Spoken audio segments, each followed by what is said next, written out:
con el auspicio de...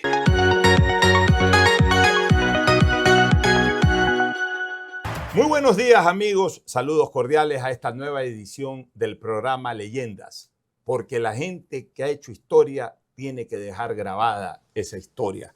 Y por eso vienen verdaderas personalidades del acontecer ecuatoriano. Y hoy tenemos a un invitado súper especial, a Nassif Neme Antón, considerado por muchos el mejor presidente de la historia del Club Sport Emelec.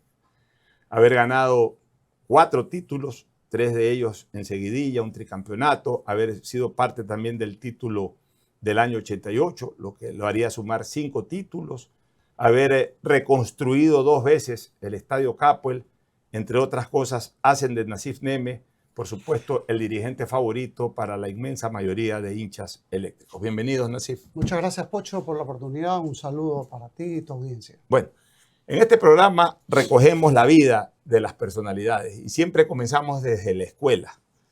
¿Cómo era Nassif Neme en la escuela? Un poquito tus ancestros, que son libaneses como el mío, pero ¿cómo era tu infancia? La comida árabe donde la abuela, tu escuela, tu colegio. ¿Cómo era tu vida de niño, de infante, de adolescente?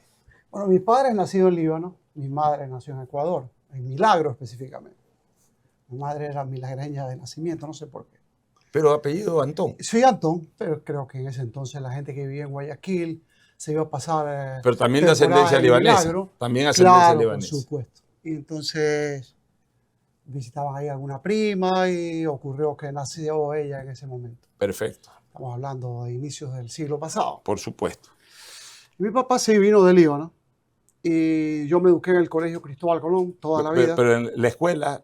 Siempre en los salesianos. Siempre, o sea, en el Cristóbal en el Colón. Cristóbal Colón. Siempre O sea, estudié tú en hiciste Cristóbal Cristóbal Colón, escuela y colegio. Escuela y colegio, siempre. Ya. Desde ahí comencé, primaria, secundaria, y me gradué y luego fui a Monterrey. Y en esa época de niño iban mucho a la casa de la abuela, la comida Claro, libanesa. los días domingos era siempre la casa de los abuelos para todos los primos. Así y ahí es. nos juntábamos pues, un centenar de jóvenes. A propósito, ¿qué Mi abuela y mi abuelo tuvieron 12 hijos. Imagínate Claro. cuántos primos nos veíamos ahí.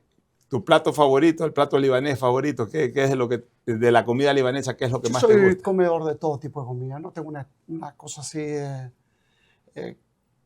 no soy muy especial para comer. Puedo comer todo tipo de comida italiana, francesa, internacional, libanesa, hamburguesas, hot dog. Soy bastante easy going a la hora de comer. Eres hombre de buen comer también. Sí, y no me complico, pero evidentemente a mí me gusta mucho el chisbara. Siempre me ¿Ves? Ese es riquísimo. lo que le llaman localmente el caldo de sombreros. Así es, el caldo de sombreros, que es riquísimo, que es en base al yogur. Sí, exacto. Ahora, Nassif, tu pasión por el fútbol debe haber nacido desde niño, esa pasión. Te hemos visto jugar fútbol, compartíamos, ya algún rato lo vamos a recordar, compartíamos cancha también, en algún momento en Electrocables, en otro momento en Biblos. Pero me imagino porque tú desde niño venías jugando fútbol, eras seleccionado del Cristóbal Escuela, eras seleccionado del Cristóbal Colegio. Cuéntanos un poquito. Sí, yo como muchacho practiqué muchos deportes y en mi época juvenil practiqué el fútbol hasta hace pocos años, como un aficionado, obviamente. Y allí coincidíamos mucho tú y yo en los juegos que hacíamos en Biblo o en los juegos que hacíamos en Electrocables. En Electrocables hace algunos años. Una cancha de fútbol. Tenías, porque ya creo que se hizo eso. Es fábrica, ¿no? Era una linda cancha. Y lo practiqué. ¿Y fuiste seleccionado de la escuela o del colegio? Jugaba en la selección del Cristóbal. Intercolegiales. Intercolegiales, pero era imposible jugar porque estaba en la misma posición de Ricardo Armendáriz. Pero eras generacional de la generación de Ricardo. Y Ricardo... Bueno, Ricardo, dicen que, a ver, jugaba siempre, digamos. Dicen que han habido 2 grandes jugadores de Cristóbal Colón. Los 2 vistieron la camiseta del Emelec. Uno, el Bocha Armendáriz. Y alguna vez me dijo Andrés Gómez que mejor que el Bocha Armendáriz era este chico Mora que se murió en un accidente, claro, que era jugador de Emelec. Mora comenzó en Emelec antes que Armendáriz. Mora era un extremo con gol. Rápido. El Bocha era un jugador más desequilibrante, más inteligente para jugar. Bocha Armendáriz debe haber sido uno de los mejores 10 que había en el país. Sí, fue extraordinario. Y me acuerdo que algún día creo que le dije, ya lesionate alguna vez. Para jugar en la selección. No, para poder entrar yo por él. Entonces creo que una vez le dijo al entrenador, no sé si era San Miguel, quién era, le dijo, voy a salir para que entre el turco, íbamos ganando 3-0. Y San Miguel no me metió a mí, sino que metió a otro. Claro, una forma de decirle, no mandas tú, mando yo. Yo me reía. Recuerdo que hemos jugado muchísimas veces, insisto, en Electrocables hace más de 30 años y en Biblos hace unos 10 o 12. Eras un jugador de corte ofensivo, o sea, tú jugabas en media cancha para adelante. Sí, pero siempre como un aficionado, ¿no? Claro, yo sé. No tuve la pasión de seguir el fútbol como una carrera, primero porque en ese entonces no había tal profesionalismo que hay ahora. No era tan pagado el fútbol como ahora. Y segundo, no era mi principal virtud. No es que jugando fútbol era tan bueno como para dedicarme a la actividad. Entonces lo practiqué como hasta hace poco como un aficionado. Como un aficionado. ¿Hiciste universidad en Estados Unidos o fuera del país? Yo estudié en Monterrey, México. En Monterrey. Allá estudié. Sí. ¿Más o menos por qué año? Entre los años 74 y 76. Época en que brillaba en México Ítalo Estupiñán, ¿no le dabas seguimiento? Sí, justo estaba Ítalo Estupiñán y Carlos Torres Arce estuvieron allí. ¿Le diste seguimiento como bueno, ellos jugaban en Toluca y yo vivía en Monterrey, que es una ciudad distante de Toluca. En ese entonces la televisión en México era bastante activa, así que lo podíamos ver por televisión. Los partidos de ¿Y cuándo nace en qué momento de tu vida, de niño, apenas tuviste uso de razón, en qué momento nace tu pasión por Emelec? Mira, yo me recuerdo cuando muy niño fui a ver un partido con mis tíos y primos, casi todos emelexistas, en que Emelec le gana a Barcelona por 5 tantos a 0. 5-1 fue. 5-1. ¿El 72? No. Yo estoy hablando mucho. Estoy hablando del año 60, 59. Ah, ya. Ah, en los años 60. 55. Ah, bueno, claro. Entonces, pero realmente mi pasión por Emelec nace a partir de los partidos en Copa Libertadores de Emelec frente a Universidad Católica de Chile, que ganamos ese entonces 7-2, y frente a Millonarios de Colombia, que también ganamos 4-2. Allí ya me hice un asiduo asistente al fútbol. De hecho, el triunfo contra Millonarios, Emelec tiene muchos hechos históricos de ser el primero. El primer triunfo en Copa Libertadores que logra el fútbol ecuatoriano fue esa victoria contra Millonarios, 4-2. Y la primera goleada que logra el fútbol ecuatoriano en Copa Libertadores fue el 7-2. Claro, que era la selección de Chile, básicamente. Claro, con 5 goles de Enrique Raimondi. Entonces ahí te haces emelexista. Ahí me hago emelexista, eso fue en el año 62. Y de esa parte del Emelec, de esa década, ¿qué rescatas del Emelec? Era el Emelec del Ballet Azul. Bueno, eran junto con Barcelona los equipos predominantes en el fútbol ecuatoriano. En un campeonato la disyuntiva era quién iba a ser campeón. No había duda que uno de los dos iba a campeonar. De hecho, desde el 57 hasta el 63, Guayas ganó todos los títulos, salvo el 62 que ganó Everest, pero Emelec gana la del 57, sí. Emelec gana la del 61 y después fue al 65. Barcelona ganó 60, 63 y el 64 lo gana el Deportivo Quito porque no participa Guayas. Porque no participa Guayas. Pero de ese Ballet Azul, ¿qué es lo que más recuerdas? Recuerdo la delantera que hacían Bolaños, Pibe Ortega, Raimondi, Carlos Raffo. Era un equipo realmente, bueno, Mayereyer en el arco, pero también estuvo Ordeñana, también estuvo el Chino Yulí, pero Mayereyer fue un arquero notable, digamos, para mí uno de los mejores porteros. Claro, Mayereyer fue arquero hasta mundialista.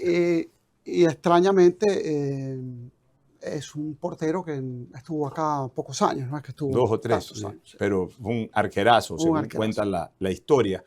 ¿Tus 3 jugadores favoritos de Emelec en esa época, tus ídolos de infancia, quiénes eran? En esa época. Sí, tus ídolos de infancia. Sin duda Jorge Bolaños, ¿no? Ese fue tu ídolo de infancia. El otro Carlos Alberto Raffo.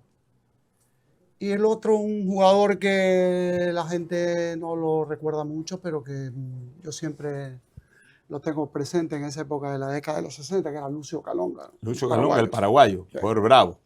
Nasib, vamos a hacer un paréntesis de tu vida como dirigente y como hombre de fútbol. Ahorita quiero entrar a tu vida como empresario, como profesional. ¿Te fuiste a Monterrey a estudiar qué? Administración de empresas. Fuiste a estudiar administración. ¿Tu padre ya tenía empresa? Sí, mi padre era un importador de tejido, era un comercializador de textiles. Claro, como eran los libaneses en esa época, como eran los libaneses. Sí. Tenían generalmente textiles. No existía Electrocables todavía. No, por supuesto que no. Electrocables fue creada a inicios de la década de los 80. Ah, perfecto. Entonces te fuiste a Monterrey, te incorporaste como administrador de negocios. Sí, administrador de empresas. ¿Llegaste a Ecuador a hacer qué? Primero que nada estuve involucrado en el negocio de materiales de construcción, compra y venta de materiales de construcción. Lo textil no era lo mío y rápido se lo dije a mi papá, esto no es lo mío y no te voy a acompañar en eso.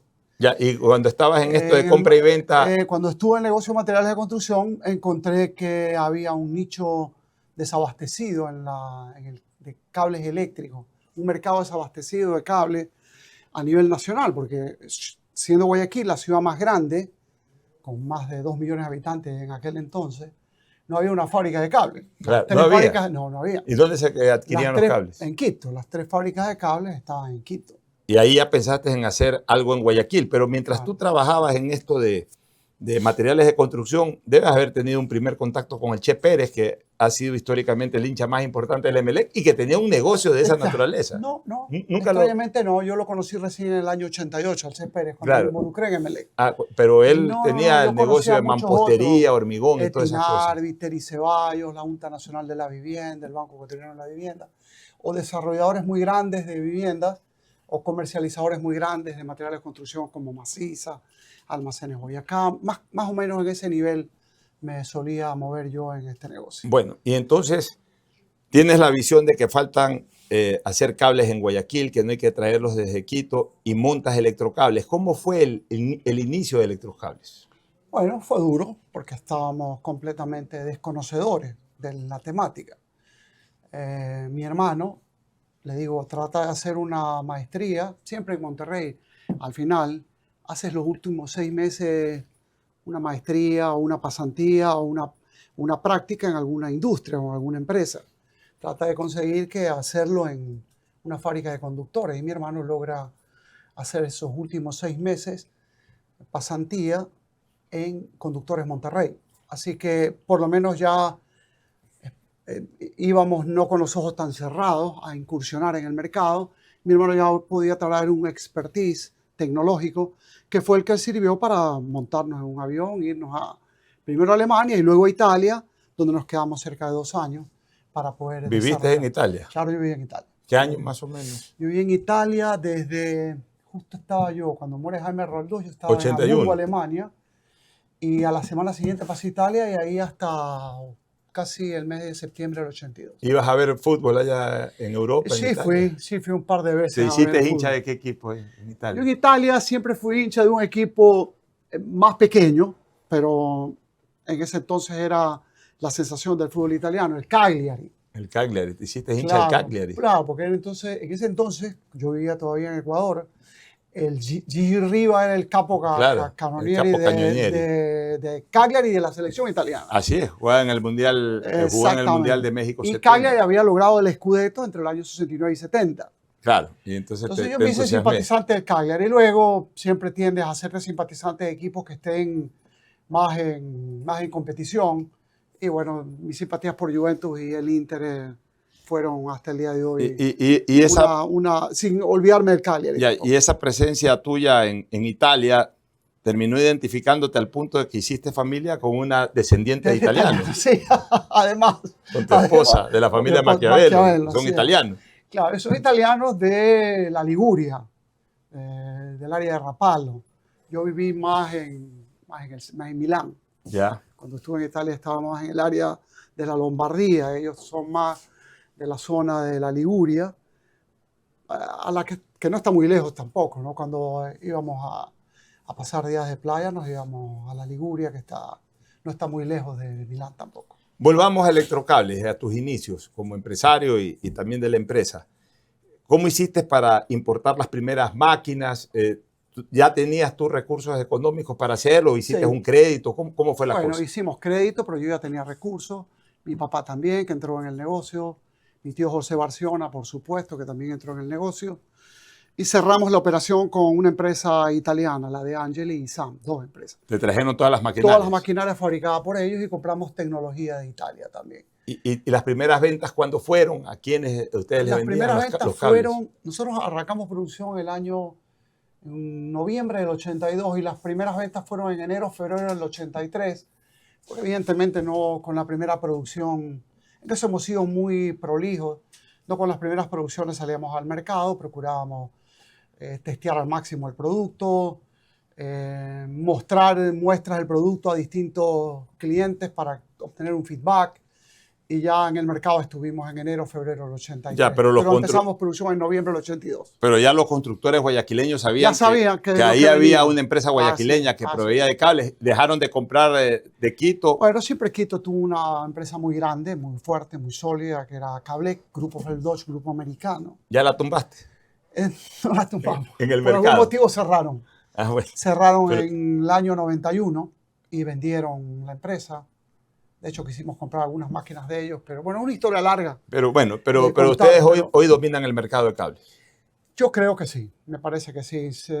Somos un jugador más importante, no diríamos dominante, pero el jugador más importante dentro de la industria de cable. Bueno, pusiste tu empresa, ¿siempre fue ahí donde está ahora? Siempre fue allí, kilómetros y medio había dado. Perfecto. Siempre estuvo ahí. Tuve la oportunidad en el año 90 o 91 de visitarte en la fábrica y vi una hermosa cancha de fútbol. O sea, tenías los equipos, toda la cuestión maquinaria, pero una linda cancha de fútbol para jugar 9 contra 9. O sea, la pasión por el fútbol te llevó a eso. Claro, en esa cancha entrenaba la selección sub-23 de Dusan Drašković. Ahí es donde yo hago lectura de los jugadores importantes que tenía esa selección y que todavía no habían sido vistos.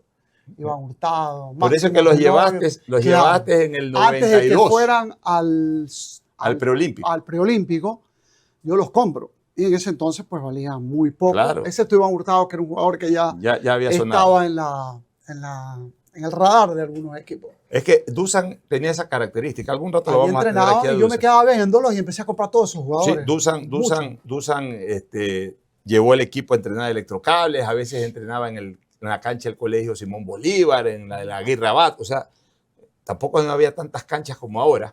Dusan entrenaba donde había algo para patear una pelota. O sea, esa era una característica del viejo. Yo le hice una pregunta a Dusan, oye, pero Dusan se me quedó hasta ahora, ¿no? Le digo, oye, pero aquí la mayoría son jugadores de la Serie B o de segunda categoría. Aquí veo de la A, 1 o 2 jugadores. Me dice, a mí no me importa dónde están los mejores jugadores, si está en la A, en la B o en la segunda categoría. Esos son los mejores que yo vi. Si están en la Serie B, están en la Serie B. Es importante porque significaba que el tipo estaba dándole vuelta a todos los escenarios del país, a todos los lugares donde se practicaba fútbol, independientemente si el jugador era de la Serie B o Serie A, a él le importaba la calidad del jugador. Y de ahí yo saqué a estos jugadores. Máximo Tenorio lo compré a Liga de Loja, el Cuchillo Fernández se lo compré a Falqués, aunque jugaba en Green Cross de Manta, y ese entonces estaba en la Serie B. Iván Hurtado estaba en la segunda división con Esmeraldas Petrolero. En fin, Jacinto Espinosa ya estaba en la Serie A con Valdés. Pero en fin, de ahí vinieron muchos jugadores. Y en algún momento, Nassif, vamos a hablar más adelante de los años 90, quiero comenzar con los años 80, pero ya como trataste esto de Dusan, en algún momento, justamente cuando Dusan termina esa extraordinaria campaña del Preolímpico en Paraguay, y tú contrataste a prácticamente toda la defensa de esa selección, con excepción del Pavo Noriega. Se decía que... Bueno, es que jugaba en Barcelona. Pero claro, sí, pero el resto... Ciro Romero en Barcelona. Ya, pero al resto te lo llevaste a todos. Pero se decía de que Dusan iba a Emelec, o sea que Nassif Neme lo sacaba de la selección a Dusan y hubo esa espera durante un tiempo de si Dusan renunciaba a la selección y se iba a Emelec o se quedaba en la selección. Finalmente se quedó en la selección. Pero sí hubo una propuesta en firme tuya para llevarlo a Emelec. Sí, hubo una propuesta en firme. Cuando las cosas se complicaron, traje a Salvador Capitano. Sí. Bueno, ahora vamos a entrar al Nassif Neme, dirigente deportivo. La primera vez que yo te veo en estos menesteres fue en la campaña del 88. Claro. Ahí el que lideraba el grupo era Fernando Aspiazu Seminario. Totalmente. Estabas tú, estaba mi buen amigo Alberto Dazún, había Alfonso Gramas, había algunos, Miguel Feldman, etc. Johnny Feldman. Ferdinand Hidalgo. O sea, tú fuiste parte de alguna manera del que los emelexistas llaman el monumentalazo del torneo de inauguración. Sí. Eras parte del Emelec. Bueno, Emelec venía de horas bajas, ¿no? Claro. Vino gana el campeonato del 79, pierde la categoría del 80. Y de ahí hasta el 87 no pasaba nada con Emelec. En el 87 no pasaba nada. Entonces un grupo de directivos, llegamos al club en enero del 88. ¿Cómo se unieron? ¿Quién los llamó? A ver, a mí me nombraron de una manera casual. Yo estaba en una asamblea de socios, no sabía que iba a ser directivo. No tenía idea. O sea, tú sales de una asamblea, tú eras un socio activista. En ese entonces, las asambleas, yo era un socio. Claro. Desde el año 83, 85 era socio. Sesionaban donde el pibe llora. Sesionaba, pero la asamblea de socios se hacía en el Estadio Capwell. Ya. Y esta asamblea de socios, los directorios eran donde el pibe llora. Y esta asamblea de socios se hizo en el mes de enero, un día 14, me acuerdo. 14 de enero o 28, no estoy muy seguro. 14 de enero del 88. O 28 de enero. Ya, pero del 88. Del 88. Los directivos que querían tomar las riendas del club habían tenido su impasse con Luis Chiriboga porque Sí. ya Fernando Aspiazu venía en Emelec desde el 87. Igual que Miguel Feldman ya estuvo años anteriores en el club. En esa asamblea de socios, Emelec en aquel entonces, como no sé de otros clubes, pero es probable que otros clubes hayan sido igual, tenía una forma de elección primitiva. Sí. Era una forma de elección... Casi levantando el brazo. Levantaban el brazo. Eso era así, los orígenes del club fue así. Y Barcelona más o menos lo mismo. Originalmente fue así. Y Barcelona más o menos lo mismo. Y alguien proponía el nombre de un socio y si más brazos se levantaban, pues era directivo. Si los brazos no se levantaban mucho o nadie decía que sí, se quedaba sentado. Ya, y entonces, ¿quién es Alguien presidente me nombró. ahí? Pero ¿bajo la presidencia de quién? En ese entonces ya no era presidente Luis Chiriboga porque cuando hay elecciones, el presidente deja las elecciones el día anterior, Claro. deja el club. Y hay una junta electoral que es la que toma ¿Y a el club quién el día de la eligieron? ¿Y elección. a quién eligieron ahí? Ahí eligieron de presidente a Johnny Feldman, de vicepresidente a Ferdinand Hidalgo, y los vocales eran Alberto Dazún, quien te habla, Javier Mendoza, Jorge Baldión, estaba Elías Guatet. ¿Y de dónde asoma Fernando Aspiazu? Fernando Aspiazu ya había estado el año anterior en Emelec, pero él no formó parte del directorio. Él no fue elegido como miembro del directorio, sino como presidente de la comisión de fútbol. Tenemos que transportarnos en el tiempo. En ese entonces el fútbol lo manejaba una comisión de fútbol. Claro. Los directorios de los clubes, los directorios de Emelec, no manejaban el fútbol. Es Y verdad. esto es histórico, Es verdad. porque en sus inicios, cuando Capwell funda el club, Capwell no le gustaba el fútbol soccer. No era un aficionado al fútbol soccer. No, era no lo boxeador, entendía. beisbolista, Él sabía de béisbol, de básquet de box. y de box. Pero el deporte más popular en el país y en la ciudad era el fútbol. El fútbol. El fútbol que nosotros conocemos como fútbol y con los americanos conocen como fútbol soccer. Y los empleados de la empresa eléctrica lo que querían practicar era fútbol. Y desde ese entonces él le dice a los empleados, ustedes armen una comisión de fútbol autónoma, que la empresa eléctrica va a entregar tanta plata al año como auspicio y ustedes se organizan. Y así nace la comisión de fútbol de Emelec que subsiste hasta este siglo. Claro, ¿no? por supuesto. Hasta Siempre este la comisión siglo. de fútbol, salvo tu presidencia, en que obviamente por el peso tuyo como presidente absorbiste el manejo del equipo de fútbol, pero es verdad, Emelec siempre tuvo el peso del fútbol en la comisión de fútbol. Pero la comisión de históricamente. fútbol fue abolida ya por primera ocasión por Ferdinand Hidalgo. En el año 2006, 6 Ferdinand Hidalgo, como presidente, asumió. asume que es responsable y tiene sentido porque el presidente de la comisión de fútbol al final, ya cuando el deporte pasa a ser muy profesional, asume obligaciones o hace asumir al club obligaciones por las que tiene que responder el presidente del club como representante legal. Ya. Entonces, en esta dualidad de mandatos, existieron muchos conflictos en el club históricamente. El primer conflicto data del año 79, cuando Munir Dazún arma ese gran equipo el año 78, que no logra salir campeón.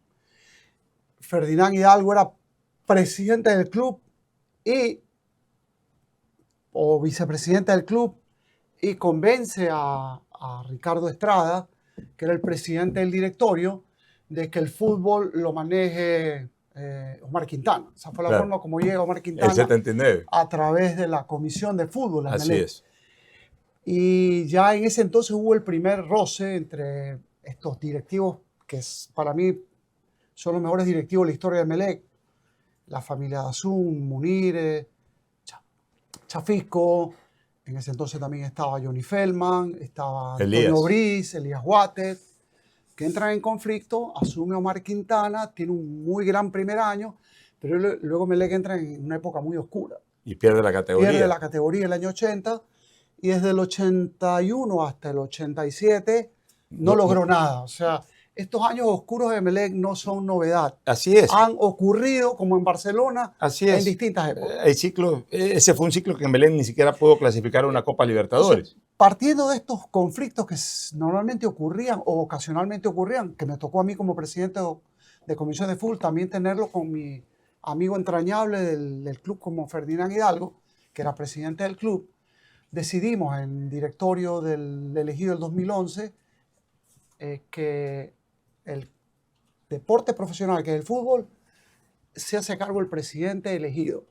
Y todos los demás deportes, incluyendo fútbol infanto juvenil, pueden ser delegados a otras comisiones. Perfecto. Y así viene funcionando hasta la fecha. No digo que una nueva directiva no pueda cambiar las cosas y hacerlo. Pero en todo caso tú lo hiciste así y funcionó.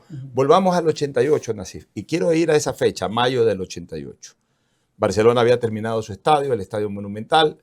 El partido inaugural realmente es Barcelona-Peñarol el 87. Pero el estadio tenía que ser terminado en su obra muerta, como le llaman. Y realmente pues ya se pone en funcionamiento pleno en mayo del 88 a partir de ese cuadrangular que se jugó. Viene Barcelona, invita a Barcelona de España, al propio Peñarol, y de repente invita a Emelec. ¿Y cómo tomaron ustedes esa invitación? Este es el momento de dañarles la fiesta. O sea, para ustedes era casi como disputar un campeonato el dañarles la fiesta a Barcelona. Bueno, Fernando Aspiazu, independientemente de las cosas que hayan sucedido luego en su vida personal, era un directivo bastante audaz. O sea, y gran dirigente. Era audaz. Y el Banco del Progreso, del cual era él su titular, había financiado parte de la construcción del Estadio de Barcelona. Entonces, Alfredo Gregor, que era el constructor del Estadio de Barcelona, quería, en su primer lanzamiento del estadio al público, tener las dos hinchadas más importantes del país pendientes del estadio, en ese entonces más grande y más importante del país. Recordemos que el Capo no existía prácticamente, Liga tampoco tenía estadio, ni Aucas, ni ninguno. Entonces decidí invitar a Emelec porque además Emelec no aparecía como una notable fuerza deportiva todavía. Empezaba a ser protagonista del campeonato ecuatoriano porque tenía jugadores importantísimos. En el arco Valdriz era un señor del arco. Falero era un jugador muy trascendental y tenía, en mi opinión, el mejor delantero del fútbol ecuatoriano, que era Raúl Avilés. Raúl Avilés y Cárdenas. Y Cárdenas, que ya había estado antes en Emelec, era un jugador de condiciones técnicas notables, excepcional. Entonces, no se podía, no era como ahora que Emelec podía tener 18 o 20 jugadores de primer nivel.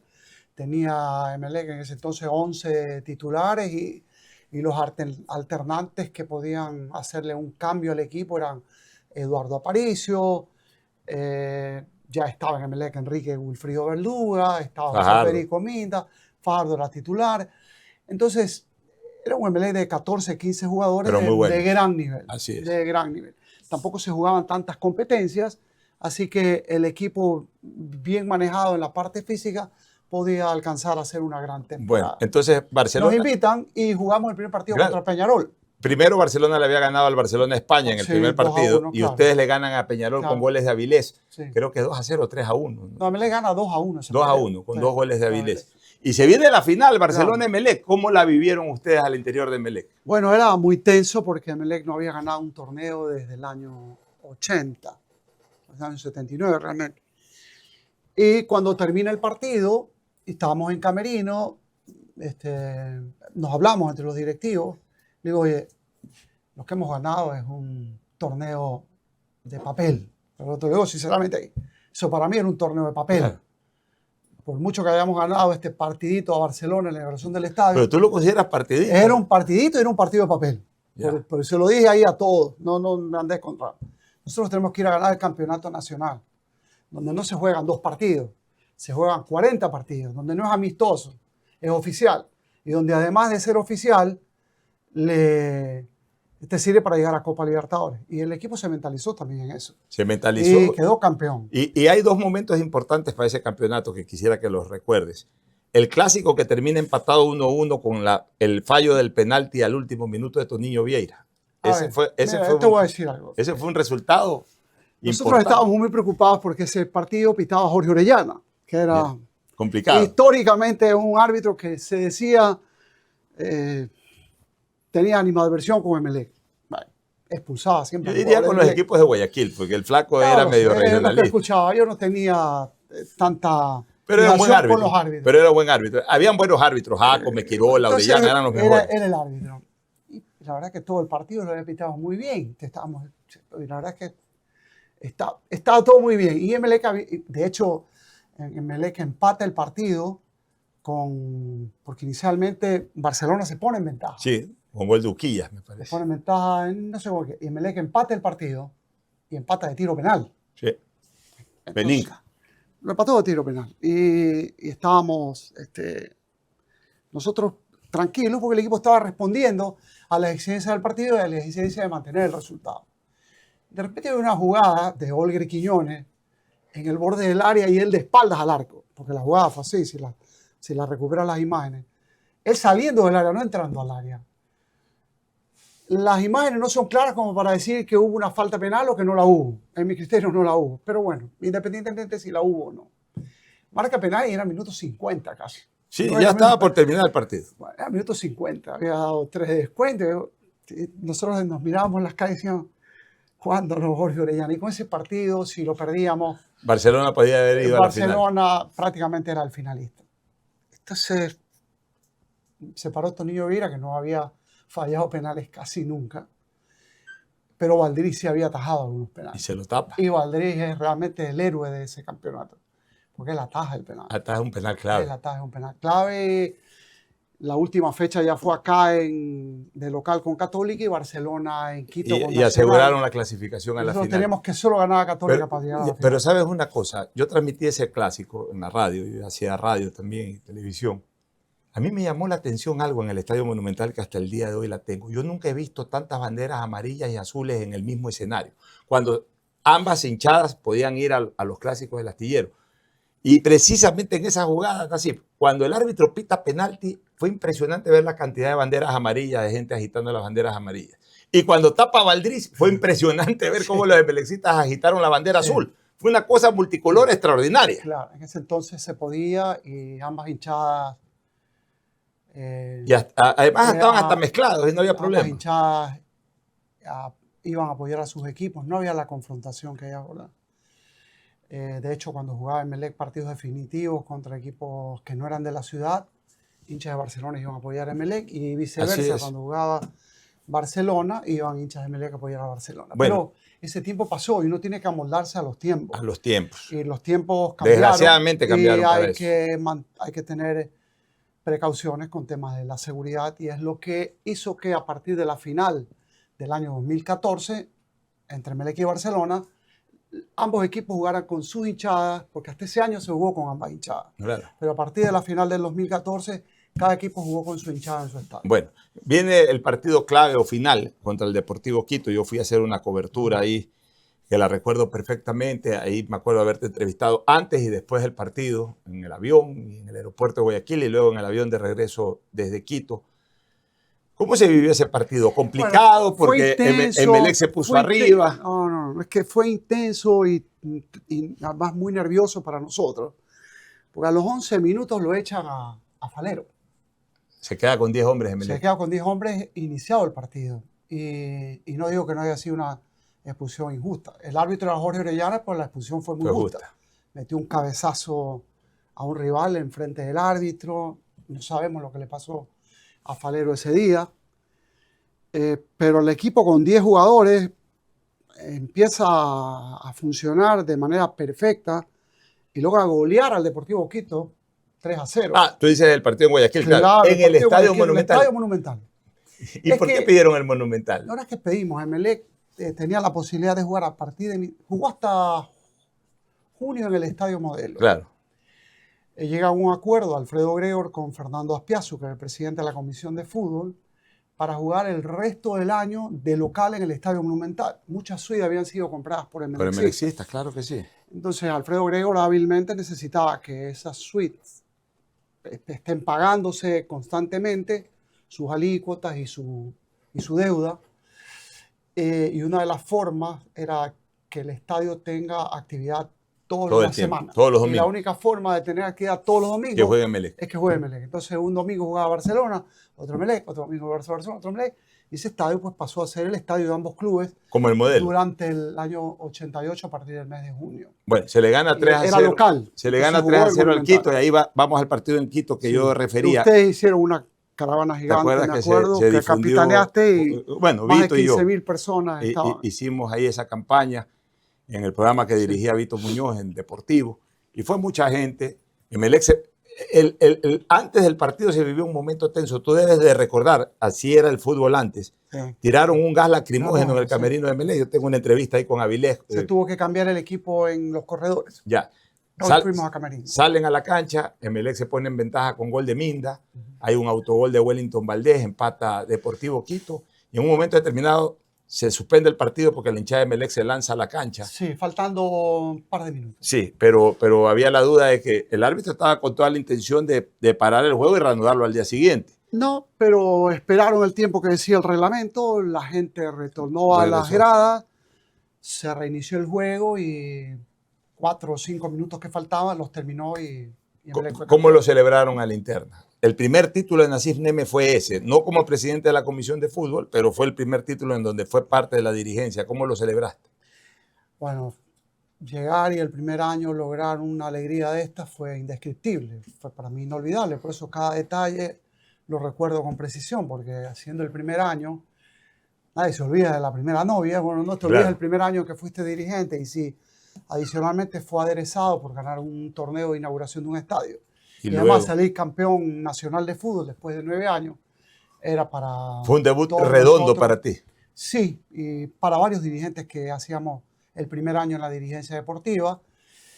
Y el mérito indudable sobre este título lo tienen, que en paz descanse Ferdinand Hidalgo, Fernando Aspiazu en primer lugar y don Johnny Feldman, que eran los que definitivamente eran los capitanes del barco. Bueno, de ahí Nasif pasa lo que ocurrió siempre con Fernando Aspiazu, estuvo siempre corto tiempo, en la segunda parte de su dirigencia también, pero vamos a la del 88. Se retira Fernando Aspiazu y asumes ahí sí por primera vez como piloto del Emelec, asumes el control del equipo en el 89, pasas a ser presidente de la Comisión de Fútbol, contratas a Capurro, ese fue el año en que se contrata a Capurro, de Filambanco a Emelec. Se queda como...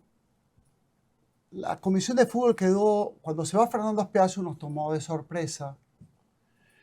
Entonces no se nombró una cabeza de la Comisión de Fútbol. Pero eras tú el visible. En esos meses, enero, febrero, marzo, verás, te remontas a la época, verás que dice, sale la noticia, Nasif Neme asume la presidencia de la Comisión de Fútbol. Debe haber sido por el mes de marzo del 89. Pero evidentemente fui yo quien compró a Capurro para Emelec, porque nos dividíamos las gestiones. Yo compro a Lucho Capurro en una transferencia récord para la época. Claro. Lo compro en diciembre del 88 o enero del 89, en una reunión que tuvimos en el Filambanco con Miguel Baduy, y llega a esa reunión también Heinz Meller, que él quería comprar a Carlos Muñoz, me parece. Él compra a Carlos Muñoz para Barcelona. A Marcelo Hurtado, porque Carlos Muñoz pasa el 90. Entonces él compra a Marcelo Hurtado y nosotros compramos a Lucho Capurro. Lucho Capurro. Y ahí trajiste también algunos extranjeros. Sí. Y Emelec arranca la Copa Libertadores de América, tu primera Copa Libertadores, y no le fue bien con los colombianos. No le fue bien con los colombianos. Ahí estaba, yo asumo después de la derrota con... Emelec arranca ganando al Deportivo Quito. 1-0. 1-0, luego pierde contra empata con Atlético Nacional 1-1. En Guayaquil. Pierde con Millonarios 2-0. Santa Fe. No, con Millonarios. Me parece que era Santa Fe. Santa Fe es el 80. Santa Fe. El 89 que te tocó estar a ti era Millonarios, perdón. 2-0. Emelec pierde o con Atlético Nacional o con... Con Millonarios perdió 2-0, empató con Atlético Nacional. Cuando Emelec pierde con Millonarios 2-0, hay unas declaraciones públicas entre Ferdinand Hidalgo, que estaba prácticamente también dirigiendo o al frente de la Comisión de Fútbol sin estarlo, sin ser presidente de la Comisión de Fútbol. Se arma una discusión pública entre Juan Ramón Silva, el técnico, y Ferdinand Hidalgo. Y Emelec entra con esta crisis institucional donde había descomposición en la relación. Allí es cuando yo pido una Asumes. reunión de directorio y le digo, o sea, que voy a asumir y pongo condiciones. Una Perfecto. de las condiciones era que Ferdinand Guiago no podía intervenir en fútbol y salía de la comisión de fútbol. Que Juan Ramón Silva Desde el equipo. dejaba el equipo de fútbol. Ahí traía a Castelnoble. Ahí estaba Castelnoble. Y obviamente también, y aunque me costó esa decisión porque era mi amigo, pero considerábamos que era parte del problema, le pido a Miguel Felme que yo no podía dirigir la comisión de fútbol con él, que tenía que dejarla. Y la dejó Miguel. Tenía que salir. Me dice, no, no puede ser. Miguel, o te haces cargo de la comisión de fútbol tú ahorita, me hago cargo yo y te vas tú. Es una decisión que la tienes que tomar. Mira tú. Mira los dos no vamos a estar juntos esas porque interioridades que no se sabían. vamos a chocar. Yo te conozco a ti, tú me conoces a mí. Así vamos es. a chocar. Bueno, entonces decidió, está bien, sigue tú, quédate tú al mando. Y Emelec hace una gran campaña del 89, muy floja en Copa Libertadores, quedó eliminado tempraneramente. Ya quedé eliminado después del partido con Millonarios. Claro, con Millonarios de ahí, así es. Y de ahí, pero hace una muy buena campaña en el año 89 y se llega a la jornada final en donde se produce un conflicto terrible.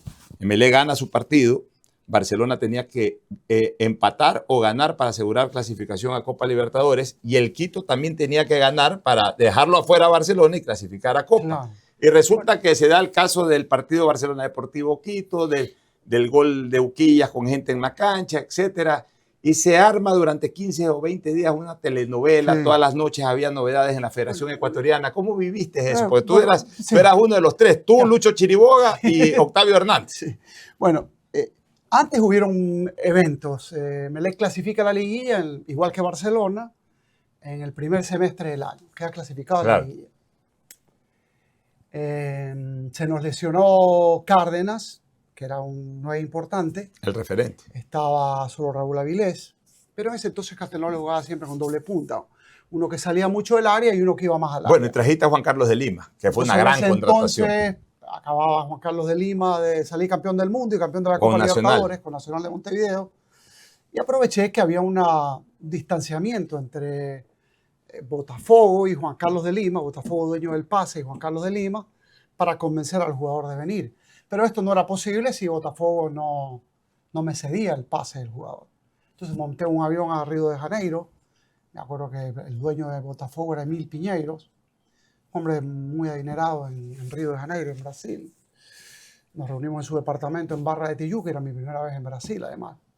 Y cerraste ahí. Y ahí cierro, me lo presta Juan Carlos de Lima, pactamos condiciones de préstamo y condiciones de venta del jugador.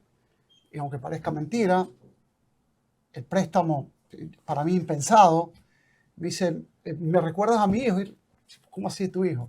El único hijo que tenía había muerto en un accidente de avión, piloteaba sus aviones y había muerto en un accidente de avión. Y te quiero prestar a Juan Carlos de Lima sin cargo. Te lo voy a prestar gratis. Todo gratis. ¿Te lo trajiste gratis de Lima? Sí. Y era un jugador que había sido campeón del mundo. No, qué forward.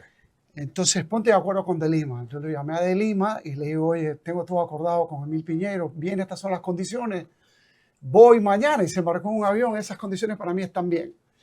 Y ahí contratamos a De Lima. Eso sí, cuando ya se venció el préstamo, hicimos uso de la opción de compra de Juan Carlos de Lima. Juan Carlos era goleador. De Lima fue goleador toda esa segunda etapa. De hecho, habiendo jugado 6 meses, termina, creo, cerquita de ser goleador del campeonato. Y hace goles claves en un clásico que Emelec le gana 3-2. 2 goles y en rumbo a la final. Y un golazo de izquierdo también en ese clásico. Entonces, para nosotros era el primer bicampeonato. Claro. Entonces, Barcelona perdía con el Quito 1-0 y nosotros ganábamos acá con 2 goles de Lima, 4-1 Nacional. Sí. Y íbamos a un partido definitorio con Deportivo Quito. Era presidente de la Federación Juan Carlos Cuello, como tú conoces, que en paz descanse también. Se invade la cancha del Deportivo, la cancha del Atahualpa, la hinchada del Deportivo Quito cuando ganaba Deportivo Quito 1-0. Deportivo Quito ganaba 1-0 jugando con un hombre menos, porque fue expulsado en Calada, en Deportivo Quito. Y el árbitro era Alfredo Rodas.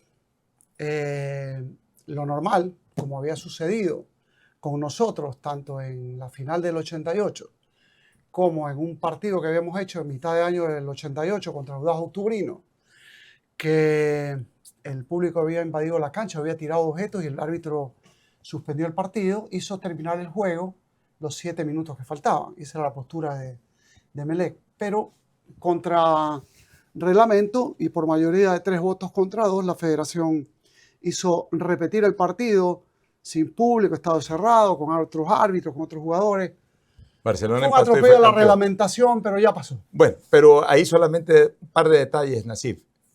La diferencia con el partido de Emelec Quito el año anterior y lo que ocurrió a mitad de temporada, la diferencia aquí es que invade en el momento que hace un gol Barcelona. Entonces, antes. Bueno, pero en los videos, lo que pasa es que claro, no, sí. estaba en la cancha, ya se metió la gente ahí, entró la pelota. La cancha y hace un saque lateral, un jugador de Barcelona. Y cuando los jugadores del Deportivo Quito estaban corriendo para que la gente no se les lleve las camisetas, no es que metió un gol, le hizo un pase a la red, porque ¿qué gol puede haber cuando habían 500 personas en el campo de juego? No sé si fue así, pero en todo caso... Exactamente así, tengo las imágenes, por si acaso. Pero en todo caso, no importa, pasó, también había una dicotomía en el reglamento, porque sí había una parte del reglamento en que decía que incluso si pasaba eso, como consecuencia de lo del 88, lo reformaron en el 89, le daban los puntos al equipo, no me acordaba. Al equipo contrario, a la hinchada que se metió. Pero también había otra parte del reglamento que no se modificó, que obligaba a repetir. Entonces, en ese caso correspondía haberle dado los puntos a Barcelona. Bueno, pero en todo caso fueron 15 días tensos. Pasaste metido en la federación esos 15 días. Me parece que el reglamento decía que se le quitan los puntos al equipo al equipo cuya hinchada invadió sin que los puntos vayan al rival. Me parece, pero pueda que mi memoria sea frágil. Estamos hablando de 30 años. Pero ¿cómo viviste esos 15 días? Pues fueron 15 días. Fueron tensos porque estábamos en la federación. Era casi todos los días que había novedades. Entonces era Emelec junto con los clubes de la Sierra que se vendió esa posición. No, se vendió esa postura, pero Emelec iba por sus intereses. Claro. No iba por los intereses ni del Deportivo Quito, ni de la Liga, ni del Nacional, ni de nadie. Y Barcelona defendía sus intereses como es debido. Y al final se da ese Al final se da ese 3-2, que son 3 votos de los 3 Carlos famosos. Carlos Cuello, Carlos Espinosa y Carlos Berman. Pero bueno, Barcelona defendía sus intereses, logró su propósito y luego a puerta cerrada fue campeón. Logró ser campeón. Ahora, a partir de ahí, Nasif, ahí sí tengo un vacío en mi memoria. No tan vacío, creo que estoy acertado, pero tú me lo vas a ratificar o rectificar. Tú te alejas al inicio de la temporada del 90 y asume Miguel Felma. Pero es que era obvio. Ustedes recordarán que asumo también, siendo presidente de la Comisión de Fútbol, el reto de ampliar el estadio. Sí. De hecho, firmo el convenio en julio de 1989 con quien estaba ya de presidente, Ferdinand Hidalgo. El estadio empezaba a tener sus primeras obras. El estadio no se usaba. Fui claro con Ferdinand. Al término de la temporada, quedé como quedé, Emelec, campeón, subcampeón, eliminado de Copa Libertadores, como fuere, yo tengo que dejar el equipo de fútbol, porque no tengo capacidad para dirigir 2 cosas. 2 cosas. Hay gente que es probablemente ilimitadamente incapaz, o organizado, tiene el equipo de trabajo necesario para encabezar ambos proyectos, pero no es mi caso. Y en el caso de la reconstrucción del estadio, es un proyecto que no lo asumía Emelec como fue el de la ampliación del estadio en el año 2015. Claro, era un estadio infuncional. La del 91. Financiera es que la responsabilidad económica la asumo yo. Fundo una compañía Cluba. Con socios que eran los que invertían para hacer el estadio para Emelec, y Emelec recibía su estadio y a cambio Emelec tenía que entregar otras cosas. Esa compañía se llamó Cluba. Se llamó Cluba. El del año 2015, la ampliación ya más grande, moderna, actual, fue hecha por Emelec. Entonces, era otra organización. Emelec tenía una organización mucho más potente en el año 2015 que lo que había en el año 89. Entonces, cuando yo le propuse el proyecto a don Johnny Feno, don Johnny con mucha inteligencia me dijo: Nasif, esto me parece formidable, pero como Emelec no pienso endeudar al club, no pienso arriesgar. Está bien, dame 30 días y te respondo. En esos 30 días conseguí reclutar los fondos de inversión y los accionistas necesarios para fundar una compañía. Entonces le planteé a Johnny Feldman, no arriesga en Emelec nada, lo va a hacer una empresa que voy a fundar, si estás de acuerdo. Y Emelec tendrá su estadio sin invertir un centavo, sin arriesgar nada. Mira tú, así fue. Esa fue la historia como sucedió. Ya vamos a hablar de ese estadio y su primera restauración o reinauguración. Pero tú te vas el 90 a dedicarte al estadio. Asume Feldman. Feldman disputa la primera parte de la Copa Libertadores. Tú a mediados de año no regresaste al equipo, ya te quedaste de largo. Lo que pasa es que era parte del directorio. Entonces, como parte del directorio, siempre compartía información y Miguel era miembro del directorio. Claro. Era un vocal importante. Yo estaba en el directorio que presidía ya Ferdinand Hidalgo. Entonces, porque don Johnny, por sus años, prefirió el momento en que se fue Fernando Aspiazu, nos dijo a todos, me siento cansado, cumplí mi misión de poderle dar a Emelec otra presencia y voy a renunciar, y por sucesión le tocaba a Ferdinand Hidalgo. Bueno. Así que el contrato lo termino firmando con Ferdinand Hidalgo. Pero nunca estuve de regreso en la comisión de fútbol. No regresaste, perfecto. El Estadio Capuel fue el primer gran estadio que tuvo Guayaquil, hecho para béisbol, que lo acondicionaron para fútbol, para el Sudamericano del 47, de donde salió Alfredo Di Stéfano. Y ahí también va a haber una parte importante con esa primera reinauguración. Se jugaron los primeros torneos nacionales, provinciales en el Capuel, pero ya luego con la construcción del estadio modelo, el Capuel fue perdiendo espacio, y durante la década de los 80, el Capuel era para entrenamiento de Emelec, para jugar intercolegiales, y eventualmente creo que no se jugaron más de 2 o 3 partidos en toda la década. Una vez que Emelec tuvo un problema de una huelga de jugadores, ahí jugaron un partido. Pues el Capuel era una tribunita de madera, y creo que del otro lado ya no había ni tribunas, y algo en la calle Quito que también había, y por supuesto la cancha, camerinos, la concentración, eso sí. Y tú decides restaurar el Capuel. ¿Cómo se te metió esa idea? La reconstrucción del Capuel surge a raíz de como idea, como ambición, es una sana envidia haber visto que Barcelona, el rival de patio había construido e inaugurado su estadio. Y dijimos, no podemos quedarnos a jugar en el Estadio Barcelona el resto de la vida, no podemos ser eternos visitantes. Así que cuando asumo la comisión de fútbol en el año 89, regresamos al modelo para tener una localía, y ya el Capuel en proyección de reconstrucción para 23.000 o 24.000 espectadores, como fue en su inicio. Así nace la idea, como un proyecto a partir de que no podemos quedarnos atrás de lo que ya nuestro rival de patio venía haciendo. Y Barcelona inaugura su estadio en el año 88, Emelec inicia la construcción del suyo en el 89 y la termina en el 91, o sea, fue 3 años después prácticamente. ¿Quién diseñó esa reconstrucción? Siempre fue Ricardo Mórtola. Siempre fue Ricardo Mórtola, del estadio inicial y de la ampliación del año 2017, que se inaugura el 2017, que él ya no la dirige como arquitecto porque fallece en una desafortunada intervención. Ya, ahora, vamos al Estadio Capuel del 91. Seguramente fue idea de Ricardo Mórtola, pero se fusionan lo moderno con lo antiguo. Barcelona había estrenado esta situación de las suites en los estadios, que Emelec la hace del lado de la calle General Gómez, sí. Ya. Pero del lado de la calle de San Martín no mantiene exactamente lo que tenía, porque eran tribunas de madera, pero sí el esquema inglés de los estadios viejos. La idea fue mantener esa estructura inglesa que tiene el Estadio Capuel, con cuerpos separados. Hay muchos estadios ingleses todavía, de los más antiguos, que son siempre 4 cuerpos por separado o 2 por separado. Y el Capuel comienza con cuerpos por separado: la Avenida Quito, la General de Pío Montúfar, la San Martín y el edificio nuevo en General Gómez. Y la San Martín se decide mantener esa estructura con las pilares de hierro en la mitad, con el techo individual, que en ese entonces era de zinc, y lo cambiamos a Lucobón.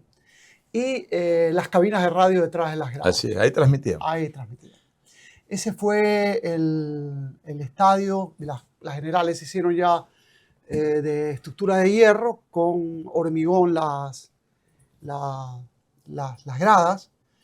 Y así jugó Emelec hasta el año 2014. Hasta el 2014. Bueno, pero de ese año 91, me acuerdo que una tarde de sábado solíamos ir a jugar en el año 91 a la fábrica Electrocables. Tú también jugabas ahí con un grupo de amigos, Clever Chica y otros amigos más.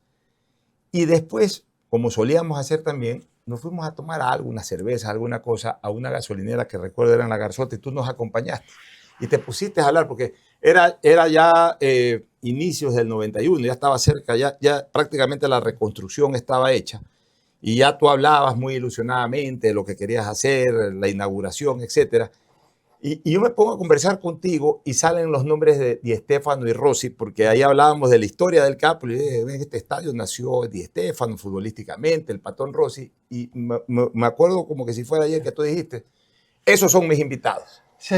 Y ahí en ese momento iniciaste una búsqueda de estos dos hombres. ¿Cómo los pudiste traer? A ver, en ese entonces no había internet. No había nada. ¿Sabes que ni celular, nada. ¿Sabes que las había que irse de viaje o por carta. Claro. Entonces, primero hicimos la cena del recuerdo, que eso fue en el año 90, mediados del 90, donde trajimos a las viejas figuras de Emelec. Se formó una comisión en la que estaba Otón Chávez Pazmiño, Aristides Castro y otros connotados ex periodistas o fallecidos periodistas. Creo que estaba también Espinel, que trabajaba Walter Espinel Jaramillo. Bueno, y había alguien más de diario El Telégrafo, me parece, o Aristides Castro estaba en El Telégrafo, que eran los encargados de que ubicara las viejas glorias de Emelec. O sea, seleccionar las viejas glorias. Todavía estaban vivos casi todos. Estaba Garrincha, estaba Rafo. Estaban todos. Estaba Vino el Idulante. Pío Ortega. Todo. Entonces, Bolaño. Ellos se encargaron de hacer que todas estas glorias vengan de donde estaban. Conseguimos financiamiento para traerlos. Se hizo un buen trabajo. Para este caso era imposible pedírselos a ellos, porque yo decía, bueno, estos están acá. No creo que Di Stéfano lo llama Otón Chávez o lo llama Aristides Castro, va a decir quién es y va a colgar el teléfono. Entonces me pongo a pensar, bueno, dijo, no, tengo que jugar a mi amigo Jorge Barraza, son argentinos, se tiene que reconocer. Me lo llama Jorge y le digo, mira Jorge, ha surgido la idea de traer a las dos figuras más notables del campeonato que obtiene la selección argentina en el Capo. En el 47. El sudamericano del 47. Y son Alfredo Di Stéfano y Néstor Rossi. No, yo los conozco, son mis íntimos amigos, especialmente Rossi. A Rossi, entonces Jorge dice, voy a diseñarlo así. Primero me lo llevo a Rossi a comer un asado, a él le hablo de todo, lo convenzo a él y donde va Rossi va Di Stéfano. Ah, está bien, le digo, tú mira. A los 3, 4 días me llamó, está todo hecho, van Rossi y Di Stéfano. Fue maravilloso eso, porque además Di Stéfano ya era había sido la leyenda, el jugador legendario del Real Madrid, había sido técnico del Madrid. O sea, Di Stéfano siempre fue un personaje mundial. Y haberlo traído, incluso nosotros en Cable Deportes, luego le hicimos un especial a don Alfredo Di Stéfano. Fue maravillosa esa inauguración, pero yo te pregunto algo y dilo con la frontalidad que a ti te caracteriza. ¿Por qué no invitaste a Barcelona? Bueno. Trajiste al Santos, al Universitario de Deportes, Emelec y el otro, ¿cuál fue? Independiente Avellaneda. Independiente Avellaneda y dejaste fuera a Barcelona. ¿Qué? ¿Ya no querías que Barcelona te haga lo que ustedes le hicieron a Barcelona? No cometer el error que cometió Barcelona. Esa fue la verdadera razón. Esa es la verdadera razón. O sea, que se queden picados los barcelonistas, más o menos. Es la verdadera razón. No podíamos cometer el mismo error. Y gana Emelec el cuadrangular, le ganan ustedes al Santos en la final con gol de Urlin Cangá. Exactamente. Y Emelec levanta la copa. Perfecto. Y avanza el año 91. Ya una vez inaugurado el Capuel, Emelec fue a jugar al Capuel. ¿Y te reintegraste ahí al equipo de fútbol o te mantuviste el resto del 91 me mantuve alejado. Y asumo la dirección en el año 92. Claro, arranca el 92 contigo. Ahí renuncia a Miguel. Capitano. Ahí renuncia a Miguel. No, el 91 había estado la señora... Ah, no, sí, claro. Miguel renuncia en el 90 y la señora de la Universal, la ciudad Norero. Está el 91. Ella es presidenta de la comisión de fútbol. Pero yo estuve los últimos 3 meses del 91. Ya de nuevo como miembro. Ya de nuevo como presidente. Como presidente de la comisión de fútbol. Porque habían problemas, ¿no? ¿Para qué exteriorizarlo ahora? la gente, muchos de ellos están fallecidos. Sí, sí, no vale. No todo vale la pena. Entonces, el estadio lo habíamos construido y nosotros teníamos que cobrar alícuotas de suite, alícuotas de palco, la deuda de los copropietarios del estadio. Emelec no podía andar mal. Entonces, tomó Emelec en el año 91 y a fines, por el mes de agosto, por ahí, del 91, y prácticamente para jugar un cuadrangular o un hexagonal antes de un cuadrangular. No nos fue bien, no clasificamos al cuadrangular final y entró el periodo de renovación completa de la plantilla. En ese entonces me tocó remover 17 jugadores. Ahí traes a la selección preolímpica en la defensa. Ahí ya traigo a la selección preolímpica, traigo otros extranjeros y traigo a Capitán. De hecho, trajimos cerca de una docena de jugadores. Se sacaron del club cerca de 15 jugadores, porque incluso a un jugador que yo valoraba y apreciaba mucho, que era Juan Carlos de Lima, quien lo había comprado, era el goleador. Pero ya las lesiones a Juan Carlos de Lima lo venían torturando y había tenido una temporada difícil por este tiempo. Y traes a Capitano y traes Se a hace dos... un equipo nuevo. Claro, y traes a dos jugadores, uno de ellos extraordinario, el otro ahí más o menos, nomás el Bocha Benítez. Ya. Pero el Pepo Morales fue un jugador soberbio. Sí. Y Capitano un buen técnico, termina siendo campeón con Emelec y con Barcelona. Tú sí sabes que tengo una anécdota. Yo cubrí una primera parte de ese preolímpico, pero después de la participación de Ecuador ya me regresé para Guayaquil, hago una parada en Buenos Aires, me embarco en el avión de Ecuatoriana de Aviación, en esa época volaba de Buenos Aires a Guayaquil, y me encuentro con Capitano, con el Pepo Morales y con el Bocha Benítez, y entonces ya había visto alguna foto de Capitano, y le digo, ¿usted es el profesor Capitano? Sí, yo soy... Va para Ecuador, yo soy periodista deportivo, sí, voy a dirigir Emelec, y ahí tengo mi primer contacto, embarcándonos en el avión de Ecuatoriana de Aviación que lo traía Capitano, y a mí también, y al Pepo, Capitán de Buenos Aires a Guayaquil. Tenía su primera experiencia como entrenador principal. Él hasta ese momento había sido asistente del Indio Solari. Del Indio Solari. Y tenía una heladería también allá en Buenos Aires. Y Capitano, cuando llega, revoluciona el fútbol. Yo diría que ecuatoriano realmente, porque él llega con una idea de juego distinta que sorprende a todos. Y Emelec con un equipo que la gente vaticinaba que iba a perder la categoría. No están las redes sociales en ese entonces para reproducir lo que la prensa decía, pero la prensa y muchos dijeron que Emelec iba a pelear descenso con los jugadores que había traído. Entonces, sin embargo, te recibe... Cuando llega el Capitano, sí. Capitano llega, todavía no estaban los del preolímpico. Y llega, habían 12, 14 jugadores, y me dice, pero presidente,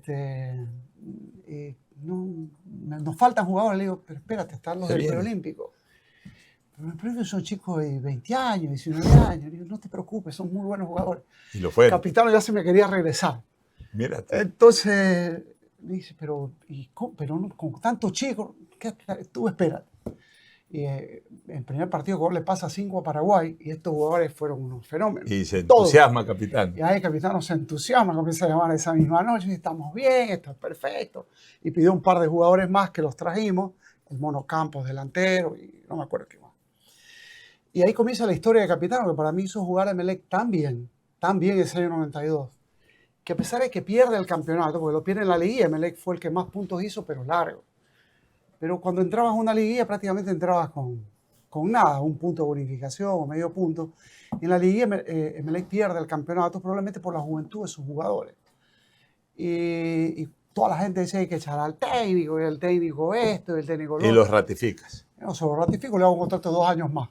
Ya, pero a ver. Le hago un contrato de 2 años más y Capitano en el 93 sin jugar con el preciosismo del 92. Pero hizo una gran logra campaña. Salir campeón. Hizo una gran campaña con un equipo que ya había madurado un poco más, porque lo que se hizo fue mantener el mismo equipo. Cuando todo el mundo pedía que votar, un par de contrataciones por ahí. Traímos un par de contrataciones y nada más. Ya, pero tú debes de recordar que el 92, en tu reentré ya en esa temporada, te recibe Barcelona con una victoria en el Capo, una tarde de una lluvia impresionante, con goles de Carlos Muñoz Insúa. Ese era el debut de Capitán. Y era el debut de Capitán y de todos estos muchachos, de Iván Hurtado. ¿Qué sentiste ahí? En primer lugar, Emelec había pasado por encima de Barcelona el primer tiempo. Sí.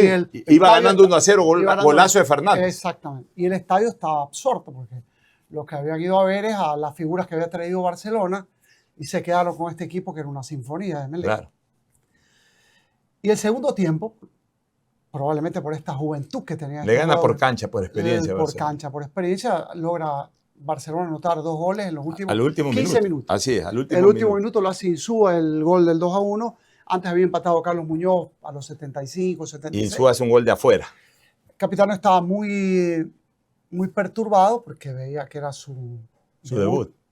Pero también estaba tranquilo con lo que el equipo había mostrado. Claro. Yo esa noche me embarcaba de viaje porque yo estaba esquiando en Park City, me recuerdo. Con tu familia estabas O ahí. estaba en Snowmass o estaba en Jiminy Peak, no me recuerdo. ¿Te viniste a ver ese partido? partido? Yo me vine al primer partido de Emelec y partía al día siguiente después del partido. Le digo, quédate tranquilo, olvídate de este partido. Emelec con lo que hoy jugó va a volar. Estoy contento con tu trabajo, no te preocupes. No, teníamos que ganarlo. Capitán era un tipo muy ganador. ¿Te regresaste a esquiar? Era muy ganador. ¿O ya te quedaste? Capitán era muy ganador. Puedo haber dicho lo que sea, pero era un tipo muy profesional sí, y era ganador. Muy meticuloso. Meticuloso. Entonces él no concebía que habiendo superado a Barcelona en todo el juego, en todo el partido, haya perdido. Y fue así. Y después del partido te fuiste de nuevo a... Y me fui. Y de hecho allá el segundo partido creo que fue Emelec contra Green Cross en Manta y Emelec lo pasa por encima, Green Cross lo barre. Luego ya regreso y Emelec empieza a ganar todos los partidos, gana como 10 partidos seguidos, ganaba todos los partidos. Y la primera etapa barre. Y en la revancha nos toca en el Monumental contra Barcelona. Le digo, ¿qué está tu revancha? Y Emelec le gana a Barcelona. Le gana a Barcelona como pasaba antes. Barcelona ganaba en el campo, el Emelec en el Monumental. Le gana a Barcelona y 3 fechas antes de terminar la primera etapa, Emelec es ganador de la primera etapa. Te voy a hacer una pregunta, media complicada, pero creo que me la contestes. Nadie duda de que Nassif Neme es recalcitrante hincha de Emelec. Pero yo también te pregunto, ¿eres recalcitrante antibarcelonista? No. Porque la gente piensa que tú eres antibarcelonista. No. O sea, que no quieres a Barcelona. Una cosa es que Barcelona es el rival, pero como que no lo quieres a Barcelona. Lo que pasa es que coincidentemente cuando yo estuve en fútbol, el rival con el que disputaba siempre Emelec fue Barcelona. O sea, a excepción del año 2015, que la disputa fue con Liga, el resto de años... Recordamos, el 88 con quien disputó fue con Barcelona y Deportivo Quito. El 88, 89 fue con Barcelona y Deportivo Quito. El 92 fue con Barcelona y Nacional. El 93 fue con Barcelona y Nacional. Siempre estuvo Barcelona. El 94 fue con Barcelona y Nacional, pero ya no estuve yo. El 2010 que yo regreso, el 9 que yo regreso, la disputa fue con Liga y Barcelona. Y el 10 fue con Deportivo Quito, Liga y Barcelona. Barcelona el 10. O sea, siempre Barcelona. Siempre con Barcelona. El 12 fue con Barcelona, el 13. Siempre Barcelona estuvo disputando. Metido en la sopa tuya. Ahora, entonces, claro, en esa controversia deportiva la gente confundía con una controversia personal. Ya, pero por ejemplo... Yo lo personalizo controversias primero. Claro, ya está bien. Eminentemente institucional. Ya. Pero si tengo que defender el Emelec contra Barcelona, lo voy a hacer. Lo tienes que defender. Igual que lo tengo que defender contra Liga o contra Deportivo Quito, o contra Nacional, o contra el Valle, contra quien sea. Ya, pero es que hubo un detalle en el 92 o 93, creo que fue en el 92, que hizo que se polemice más tu relación con Barcelona. Tú sacaste una especie como de carnet para los hinchas, carnet azul o algo así. Y que era para evitar que vayan más barcelonistas al estadio. Eso es lo que trascendía. No era tan así. A ver, cuéntanos cómo fue eso. A ver, se inauguró el estadio y tenía capacidad para 23, 24 mil personas y el estadio estaba repleto y mucha gente no pudo entrar al estadio. Entonces tampoco había la tecnología que hay ahora, los software que hay ahora. Y estábamos pensando en comisión directiva, ¿cómo hacemos para que los hinchas de Emelec tengan prioridad para entrar al estadio? Entonces, a pesar de todo, nosotros emitíamos las entradas en un sistema de computación, un software muy primitivo para la época, pero así emitíamos las entradas. Y hicimos una campaña que se llamó Carnet Azul y Carnet Plata, hincha eléctrico. Entonces, había el hincha eléctrico que tenía su entrada siempre reservada. No pagabas nada, ni mensualidades ni nada. Comprabas el carnet de hincha eléctrico en azul en $5, creo, o 5 creo, el valor que fuera. Y el plata era un valor menor, y en el plata tenías asegurada, porque iba tu nombre, tu cédula, tu dirección, tenías asegurada tu entrada. Y en el azul tenías, que era para las tribunas, tenías asegurada también tu entrada con tu nombre. Entonces, una vez que llegamos a los 20.000, que era la capacidad, había más. Ya no quedaba más entradas. Ya no quedaba más entradas. Entonces, hicimos los 20.000, que no eran socios, eran hinchas con carnetizados. Hinchas prepago. Hinchas carnetizados. Que hacían prepago de las entradas. Carnetizados. pero una sola vez pagaron por su carnet. Claro. Entonces, para cada jornada, las entradas se emitían el viernes o el jueves y cada hincha tenía hasta el sábado para ir a pagar su entrada y retirar su boleto con su nombre y todo. Solamente se iban a la venta para para todo el público de aquellos espectadores que no habían hecho valer su preferencia, su entrada que estaba con su nombre. Entonces, cuando Barcelona fue a pedir entradas, fue a pedir todas las entradas de la San Martín y no sé, quería 10.000 entradas. Y tú dijiste, no hay entradas. Digo, ¿cómo te puedo dar 20.000? Y ahí saltó la gente. 20.000, no te puedo dar 10.000. Entonces, no me presenta. Digo, no. Ahí saltó la gente. Entonces la gente dijo, no, pues este Neme es anti-barcelonista. No, nada que ver. Entonces, como le explicaba, en la reunión que teníamos en Azuguaya, que estaba Roberto Ponce, creo en ese entonces, era el presidente. No me acuerdo quién era. Roberto. No, entonces, mira, Isidro, no es un tema de que quiero solamente llenar el estadio de azul, aunque se va a llenar de azul, pero es que tengo además una responsabilidad.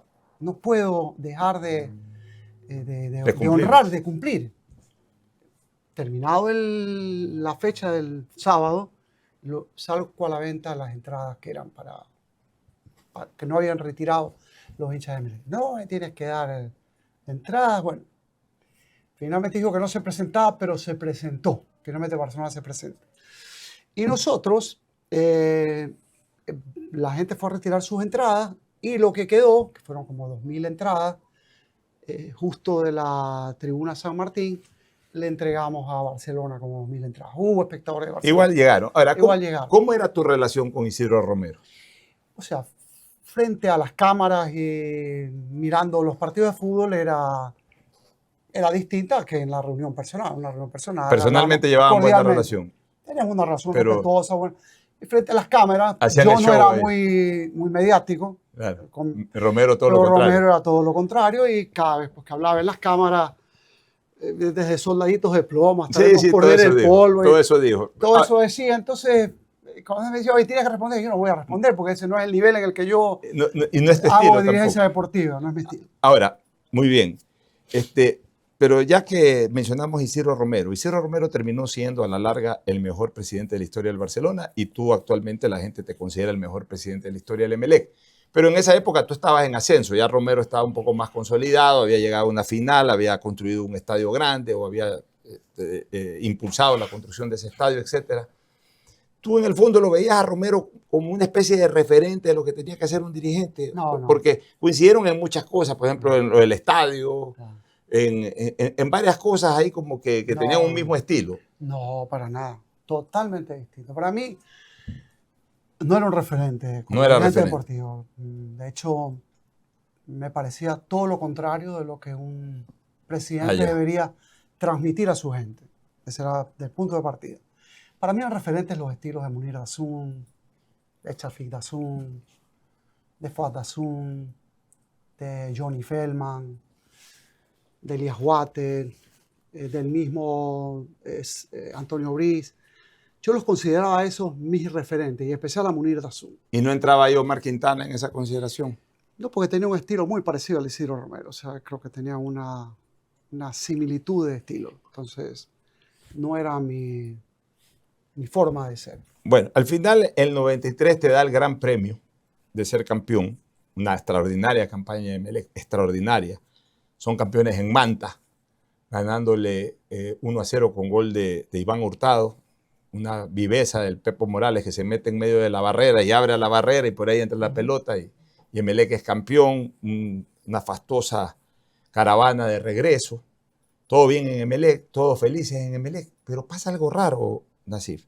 La gente estaba feliz contigo, pero en el 94 hay elecciones de Emelec, se lanza Peche Ponce con Fernando Aspiazu, te lanzas tú, no recuerdo cuál era tu candidato a presidente, creo que tú estabas de candidato a la comisión de fútbol o eras candidato a presidente. En ese entonces había comisión de fútbol y club y yo era candidato a comisión de fútbol. ¿Y cuál era el candidato a la presidencia? Era José Lazo. José Lazo, Pepe Lazo. Y de repente, ¿cómo es posible que el dirigente que había hecho un estadio, el dirigente que había hecho campeón en Emelec, el dirigente que le estaba dejando activos futbolísticos al Emelec, pierda las elecciones? ¿Se portó ingrata a la comunidad eléctrica? No creo. Recordemos que los electores eran 1.300, 1.400. no eran hinchas los que elegían, Pero, eran socios. pero igual estaban felices con el título, Claro, con el pero estadio. ellos tenían una base electoral que eran los empleados de la empresa eléctrica, que ellos votaban siendo socios o no siendo socios. Era algo que había dejado históricamente George Capwell como parte de su legado. Los empleados de la empresa eléctrica tenían derecho a elegir las directivas cada 2 años, era en ese entonces. Entonces, Fernando Aspiazu, que era el dueño de la empresa eléctrica, era parte de la otra lista. Claro. Ahora, si bien es cierto, nuestra lista representaba lo que acabas de mencionar, los éxitos recientes, construcción de estadios. Del otro lado habían prestantes exdirectivos, gente muy valiosa, gente muy capaz, muy competente, que cuando asumió el mando en Emelec siguió compitiendo a alto nivel. O sea, Claro. siguió siendo una fuerza poderosa a tal punto que el año 94 repitió, fue bicampeón. El primer bicampeonato. Entonces, decir que la gente fue ingrata, no creo. Tal vez algunos, pero no creo.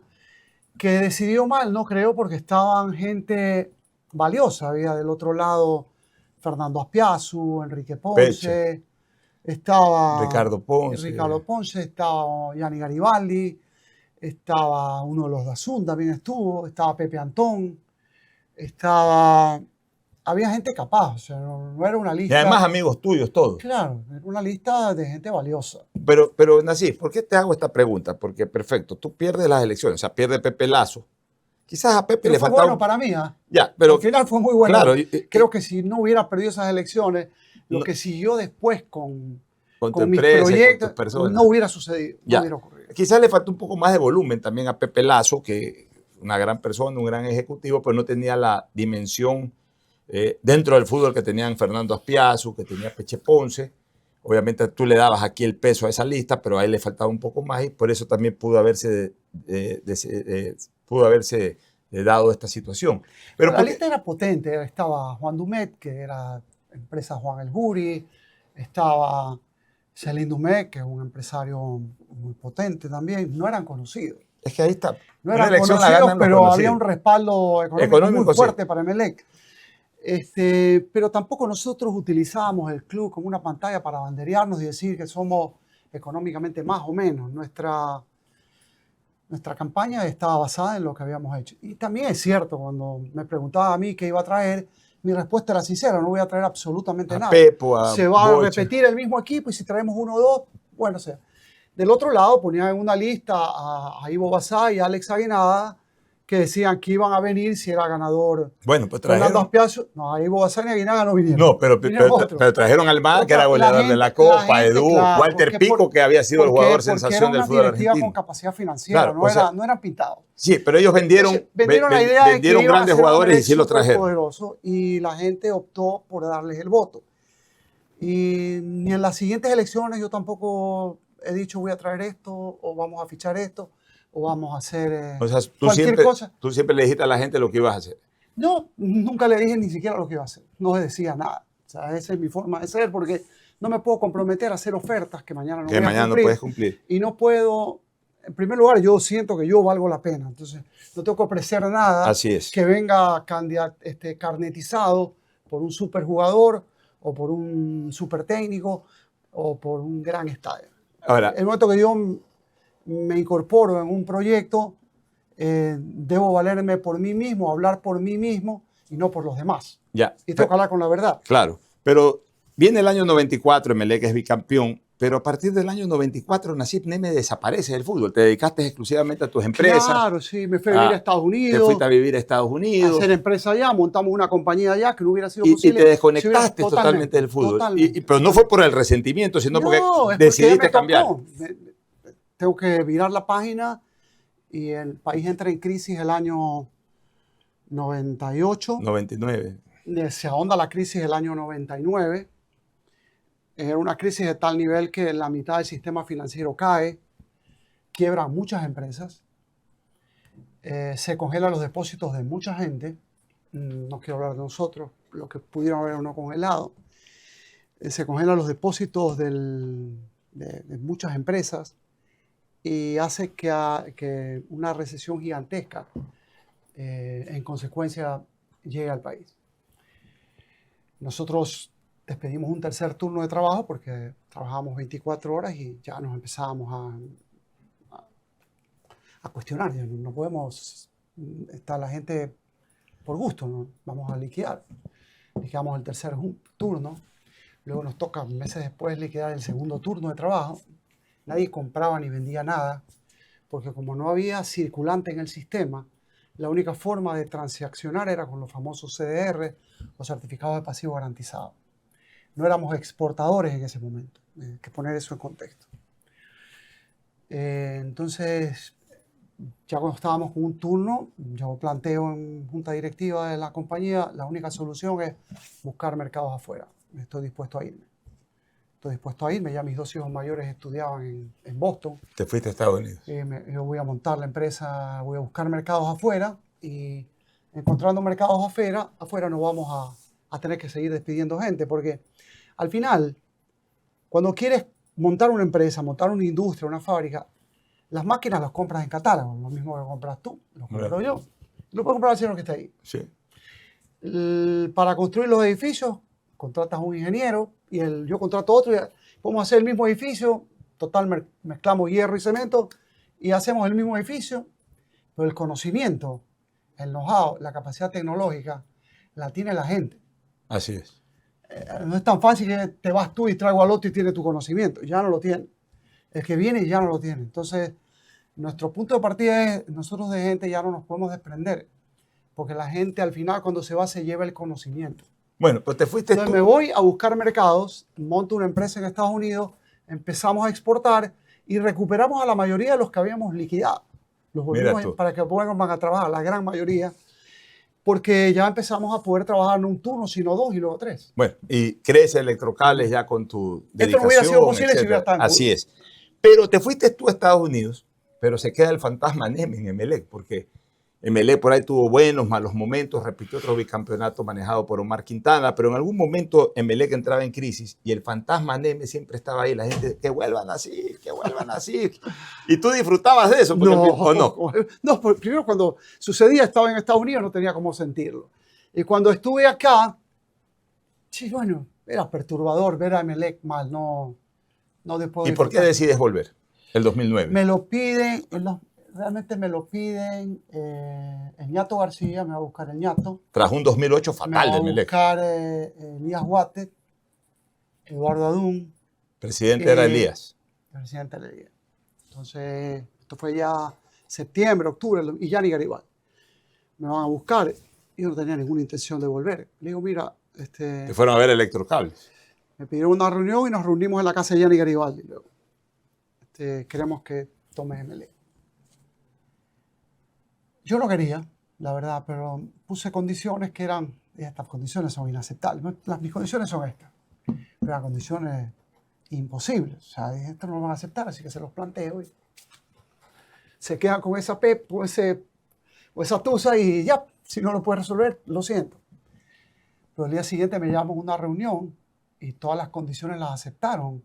No solo que las aceptaron, he tenido un acta de sesión de directorio en donde todas esas condiciones las estaban aceptando. Pero eran condiciones desde sacar a miembros del directorio, sacar a gente que yo no creí que iban a poderla sacar y para que no me dejen a mí esa tarea y dejarme una responsabilidad exclusiva del equipo de fútbol que tenía que ver incluso con los ingresos económicos que no estaba dispuesto yo a manejarlos en ninguna otra dirección que no sea la que había impuesto. Que era difícil que la acepten, pero la aceptaron. En esas condiciones ya no me quedó más que asumir. Y dije, bueno, asumo inmediatamente. Y ya asumo. Volviste en el 2009, Emelec hace una gran campaña en la primera etapa, la gana. Sí. Pero el formato del campeonato todavía no cambiaba. Entonces hubo una liguilla, no le fue bien en la liguilla a Emelec y queda tercero a pesar de haber sido el equipo con más puntajes acumulados, debes recordarlo. Y el 2010 y 2011 te toca llegar a 2 finales. Asimismo, Emelec hace 2 muy buenas campañas, pero pierdes las 2 finales. Las pierdes con Liga, en Guayaquil, la una, y con el Deportivo Quito, cuando te quedas sin arquero, porque se lesionó el titular, que creo que era Klimowicz, y tapó Zumba, claro, sí, que fue responsable de un gol aquí en Guayaquil. Bueno, lo tienes vivo como si tuvieras vivido todo ahí dentro. Tienes una memoria prodigiosa, tanto que me has hecho recordar muchas cosas. Yo regreso noviembre del 2008 para armar el equipo del 2009, realmente ya cuando la temporada 2008 había terminado. Armamos el equipo del 2009, que al igual que me sucedió en el año 92, trajimos cerca de 15 jugadores. Con Perrone decidimos rearmar la plantilla porque lo que habían 6, 7 jugadores. Y se optó por un técnico de un juego que podía obtener muchos puntos. La gente se quejaba del juego de Perrone, pero era un juego efectivo, de menos elaboración, de mucho más juego directo, con transiciones más rápidas, donde se priorizaba seguridad en defensa y aprovechar los errores del rival y las virtudes de los delanteros para ganar. Y de hecho, con ese juego, Emelec gana la primera etapa, a pesar de que no juega bien, que no es que no juega bien, jugaba, fue práctico. Era práctico. Punto. Y el equipo tenía que hacer lo que el entrenador le pedía, no podía hacer otra cosa. Y el entrenador tiene que implantar la idea que él sabe, que él conoce. No puede jugar, los equipos de fútbol no pueden jugar lo que las gradas quieren. A la grada tiene que gustarle lo que hace su equipo. Y si es ganar, mejor. Sí, si es ganar, ahora piensan lo contrario. Ahora quieren ir a ver obras de arte en vez de ir a ver ganar a su equipo. Si se puede hacer obras de arte, mucho mejor. Sí, pero para eso hay una idea que hay que implantar. Pero primero hay que ganar y luego ver cómo ganas. Obtener puntos. Y para obtener puntos necesitábamos un técnico que obtenía resultados. Que fue Perrone. Y Perrone era capaz de hacerlo. Aparte le dio el primer envión a este armado de equipo. Ahí llegaron David Quiroz, llegó Gabriel Achiller y ahora algunos jugadores. El 2010. Luego ya terminamos con Perrone y ya era la segunda.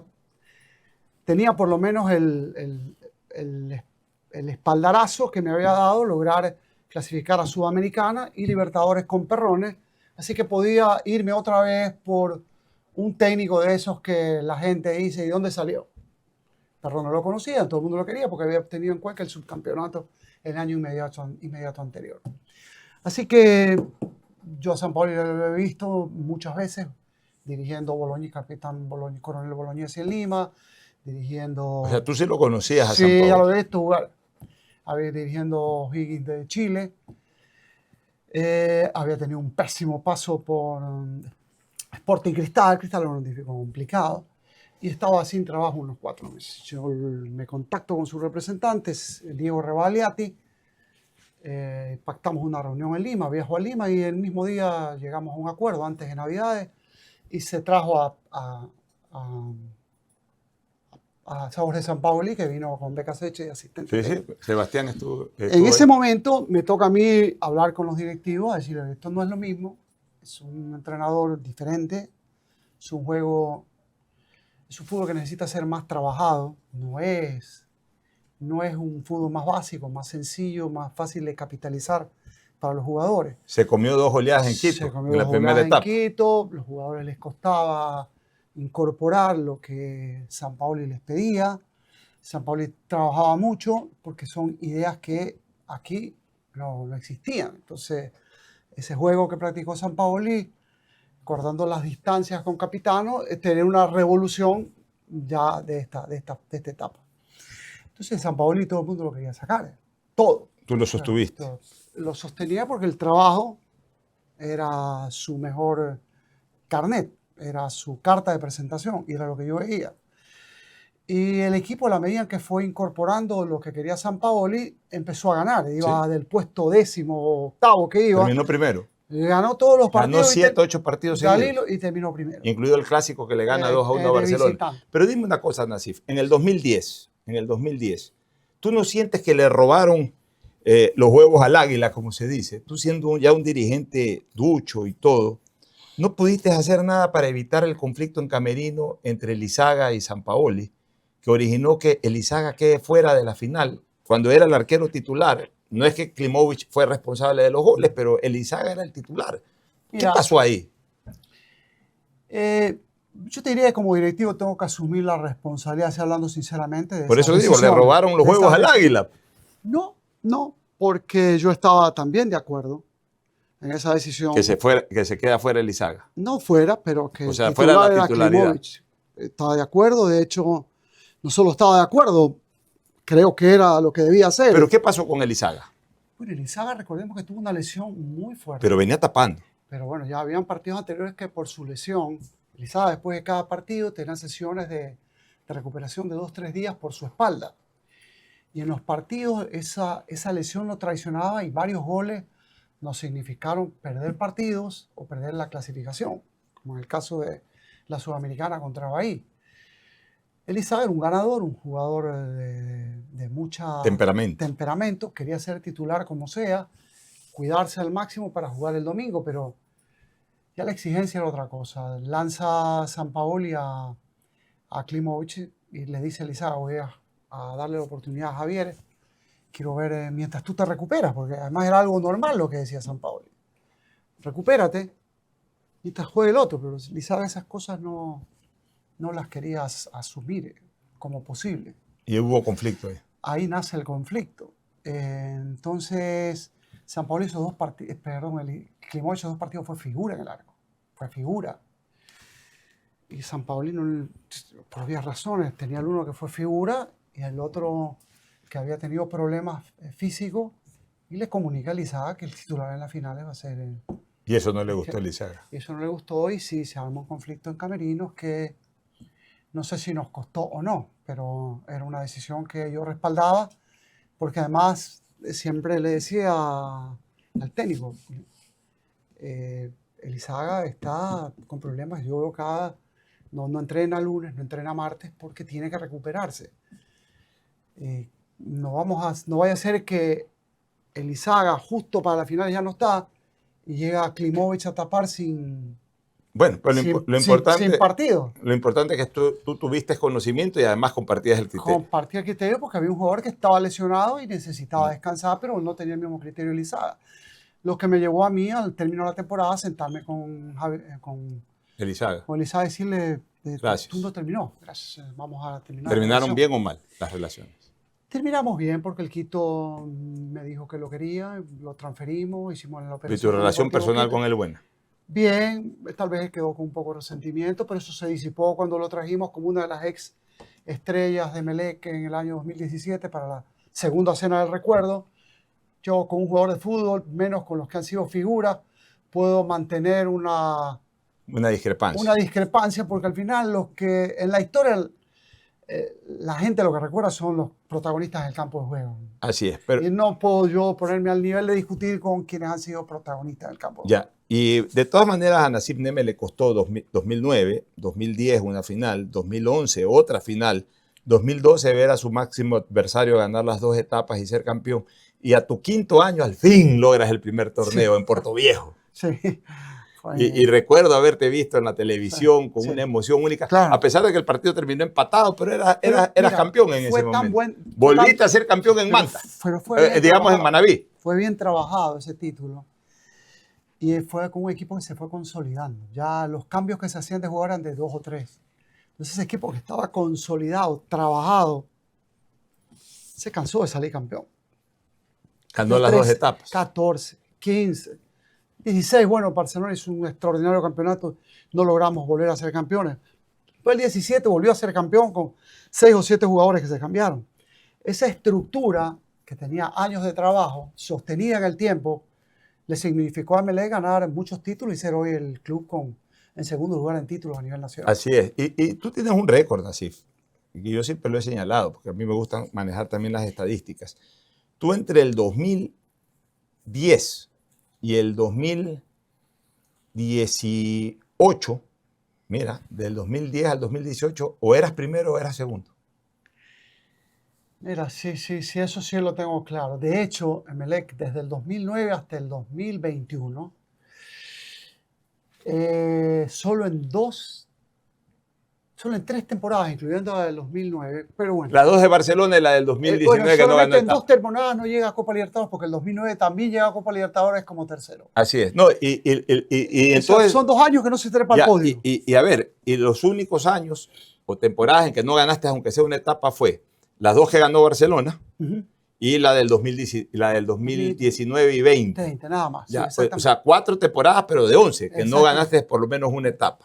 Ya, viene el 2014, la final del siglo. Y para ti no debe haber habido mayor satisfacción que ser campeón, bicampeón y ganársela a Barcelona. Bueno, fue muy especial, ¿no? Fue muy especial. Fue muy, muy especial porque aquí te cuento cosas que la gente no sabe. Por favor, esa es la idea. Este, íbamos a jugar contra Independiente del Valle. El que más opciones tenía para llegar a la final no era Barcelona, era Independiente del Valle. Sí, claro. Porque jugaba contra Emelec. Sí. Jugaba contra Emelec en el Capol. Bastaba que Independiente del Valle gane o empate, y el que iba a ganar la etapa era Independiente del Valle. En ese entonces Independiente del Valle no era Lo de ahora. con la consolidación o la estructura que hoy tiene. Era un equipo pequeño de modesto presupuesto y de modesta plantilla que había logrado con orden ir a disputar la etapa. Entonces estábamos en la presión de la gente en redes sociales, había redes sociales, los mails que me llegaban y directivos también, que era que Independiente del Valle tiene que ganar, porque la final no la querían con Barcelona. ¿Por temor o por no verlo a Barcelona? Yo creo por temor, o ambas cosas. Entonces le dije, no, esto no va a ser así. Primero, yo no voy a decirle a un entrenador como Quinteros que ponga un equipo suplente. No cabía. Porque no cabe. Segundo, yo jamás le puedo inferir a un jugador que no nos interesa que gane un partido. De ninguna manera. Así que Emelec va a salir a ganar. Listo. Comienza el partido y hay un penal a favor de Emelec al minuto 11. Al minuto 11. Y va el cobro Mena. Mena erra el penal, estrella la pelota en el horizontal y sale o la saca por un costado. Iban 0-0. Y lo que me llama la atención es que el estadio, que había unas 18 o 20 mil personas, la mitad del estadio grita el penal errado. Porque no quería, no o sea, la mitad creo que nunca antes Independiente del Valle tuvo tanta hinchada en un estadio en Guayaquil. Entonces dije, pucha, qué cosa está más difícil, porque ¿qué pensará la gente que fue intencional? Que fue intencional. Así que el equipo siguió bregando. Y el mismo Mena, sobre los minutos de descuento, logra hacer el gol. Gana 1-0, lo que le permite a Barcelona ganar en Quito. Ganar en Quito y ganar la etapa. Y bueno, ¿y la final cómo la manejaste? Bueno, la final nosotros sabemos que tenemos un equipo muy superior. Sí, eso era notorio. Eso sí hay que reconocerlo, era notorio. Siempre generaba un poco de perturbación que la camiseta de Barcelona en una final tiene su peso. Y nosotros teníamos que confiar en el peso de la camiseta y de la jerarquía potencial de nuestro equipo. Así que lo miramos desde ese punto de vista. Esto se va a definir fútbol a fútbol. No porque sea el uno en un estadio, el otro en otro estadio. Está todo el país mirándolo y a nivel internacional está todo el mundo mirándolo también. Esto se va a dilucidar por el que juegue mejor. Quintero fue muy inteligente para esa final. Fue al Estadio Monumental con falso 9, procurando sacar un resultado, un empate o ganar por algún gol de diferencia. Blanco anotó en el descuento. En el descuento, pero se enamoró tanto de ese esquema que puso en la final de ida, que no iba a ser el mismo que usaba en la final de vuelta, que lo repitió en la final de vuelta. O sea, esa es la verdad. Él no pensaba, él en la final de vuelta tenía pensado meter a Mondaguiri y meter a Herrera como hombres de ataque más decisivos a la hora de convertir, pero se enamora de este falso 9 que hicieron entre Miller y Ángel Mena, invadiendo por fuera Burbano y Jiménez, y monta una estrategia similar para jugar de local y bueno, los resultados se dieron. Ya, y terminado ese partido llega el entonces presidente Rafael Correa a dar la vuelta olímpica. Y siempre se habló... llegó a dar la vuelta olímpica, llegó a Camerino. Eso fue falso. Bueno, al camerino. Pero llegó faltando 10 minutos, 15 minutos. Cuando debía terminar el partido. Bueno, pero se dijo que Rafael Correa influyó mucho en estos éxitos de Emelec. Hizo algunos goles, sí, atajó otros penales también. Y los asesoraba a los entrenadores para cómo jugar. Pero bueno, eso es algo que no puedo hacer, no puedo impedirlo yo. Ya, exactamente. ¿Y quién fue el vínculo si el presidente de la República quiere asesorar a nuestros entrenadores de cómo jugar partidos, ya. ¿Que los asesoraba? Digo, como tenía que ver, los asesoraba. ¿Pero qué otra forma tuvo que ver? No, pero dicen que apoyaban mucho en firmas comerciales, que Banco del Pacífico, no, en 2014 no había... No, la venezolana esta petrolera que apoyó... Tuvo 3 años, PDVSA. 3 años. Tuvo el 9, el 10 y el 11. ¿Quién fue el nexo entre...? Mira, recibir dinero del Estado es un delito penal. yo no sé si eso está claro para todos. Si yo hubiera recibido dinero del Estado para usarlo en Emelec, me hubiera metido preso años después que pero el Banco del tuvieron Pacífico es gobiernos que empresa eran privada. declaradamente enemigos de Emelec y enemigos personales. Pero el Banco del Pacífico, perdón, era empresa de naturaleza privada. O sea, pero no es que financiaba, era auspiciante de auspiciante. Delfín, Emelec, fue de Barcelona, era de Lauca, o sea. Y PDVSA era una empresa extranjera. Estuvo 3 años, nada más. El resto, los gruesos auspiciantes eran Coavisa en su momento, Electrocables, Huawei, Biscola, Cervecería Nacional era el mayor auspiciante.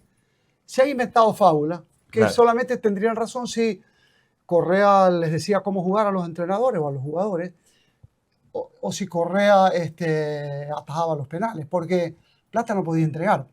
Porque si entregaba un centavo del Estado o de él, eso era un delito penal que me debía a mí haber llevado a la cárcel. ¿Quién fue el nexo entre Nasif Neme y Rafael Correa? El ñato García, porque Correa admiraba a García, era su ídolo de infancia en lo futbolístico. Y el ñato García siempre fue un hombre cercano tuyo. Yo lo conocí cuando asumí Emelec. Cuando asumí Emelec, meses después nos invitaron a una... Cuando ganamos la primera etapa, puede ser, ganamos la primera etapa y hay una invitación en algún lugar. Y ahí conozco yo al presidente Correa. Yo lo conozco en el 2009, ya estando en Emelec. Y una pregunta, Correa... Y evidentemente tenía una amistad muy fraterna con el ñato. ¿Y Correa nunca te propuso ser candidato a nada? Mira, Correa no me propuso porque sabía que yo no soy un actor político, pero sí me lo propusieron muchísimos otros políticos y mi actividad no es la política, yo solo hago. ¿Qué te propusieron? En la vida. Alcalde, presidencia. De todo, de absolutamente todo. De todo lo que te puedes imaginar. Desde alcaldes hasta lo que en la mente se te ocurre. Bueno, pero mi actividad no es política porque yo no tengo pasión para la política y yo en la vida solo hago las cosas que me gustan. Así es. No aquellas para las que la gente cree que yo sirvo o estoy preparado. Bueno, y con la experiencia que tuviste en la primera reinauguración del Capol, te lanzaste a la segunda, ya mucho más fastuosa. Ya hoy el Estadio Capol es un estadio realmente precioso. ¿Cómo surgió esa idea? ¿Y cuál era la necesidad? Porque, si recuerdas bien, tomas las taquillas de Emelec de los años, de la década del 2010. Emelec jugó con estadio lleno siempre. O sea, eran 20.000 personas y el estadio se llenaba. Claro. Entonces Emelec tenía una media que superaba su capacidad en el estadio. Y cuando eran las finales eran otros líos, porque el estadio no daba abasto para jugar partidos decisivos. Cuando obtenemos el campeonato del 2013, ya surge la primera intención y me reúno con Ricardo Mortola para que empiece a diseñar un estadio. Y él empieza a trabajar sobre el diseño del estadio, que es lo que ahora vemos. Cuando logramos el bicampeonato, pues con mucha más razón. Pero ya el campeonato da el impulso, el campeonato del 2013 y los llenos permanentes de Emelec. Él jugaba contra Liga de Loja, el estadio lleno. Jugaba contra Liga de Puerto Viejo, el estadio lleno. Entonces, con estadios llenos, el mismo mercado te está diciendo, dame más producto que yo sí me lo voy a consumir. Y cuando inauguramos el estadio en el 2017, Emelec tuvo un total de espectadores como de 500.000 personas durante la temporada. Claro, fue espectacular. 4 veces más de lo que hoy hace en cantidad de espectadores. ¿A qué me refiero con esto? El público mismo, el mercado mismo nos dijo, amplía tu oferta, amplía tu estadio, que nosotros vamos a consumirlo, vamos a llenar el estadio. Allí nace la idea de la ampliación del estadio a 36.000 espectadores. En esto sí voy a ser un poco más frontal en el tema del estadio. El estadio se hace no con plata del Estado ni con plata de nadie, como alguien dijo por ahí.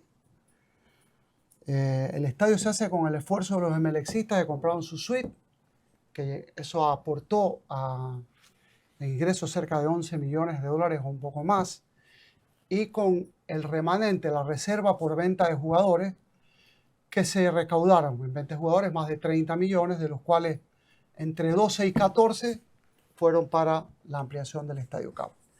Y el saldo fue endeudamiento con el Banco del de la construcción del estadio fue endeudamiento con el banco, menos de la mitad, un 40%. un préstamo hipotecario como cualquier otro, que se venía pagando de manera regular con los ingresos de suites, de palcos, de cabinas de radio, de locales comerciales y aportes de socios. Se venía pagando puntualmente un fideicomiso que servía a la deuda de manera puntual hasta el año 2022 en que yo estuve.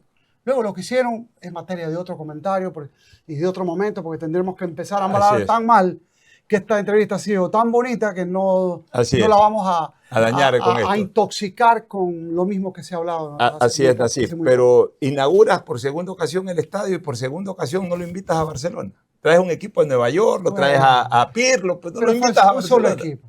Pero hubiese jugado con Barcelona o no querías cometer o querías volver a no cometer el error como lo hicieron en el 91. Necesitábamos un equipo que rompa esquemas y jugadores que sean campeones del mundo y hayan estado en las selecciones que han ganado todo.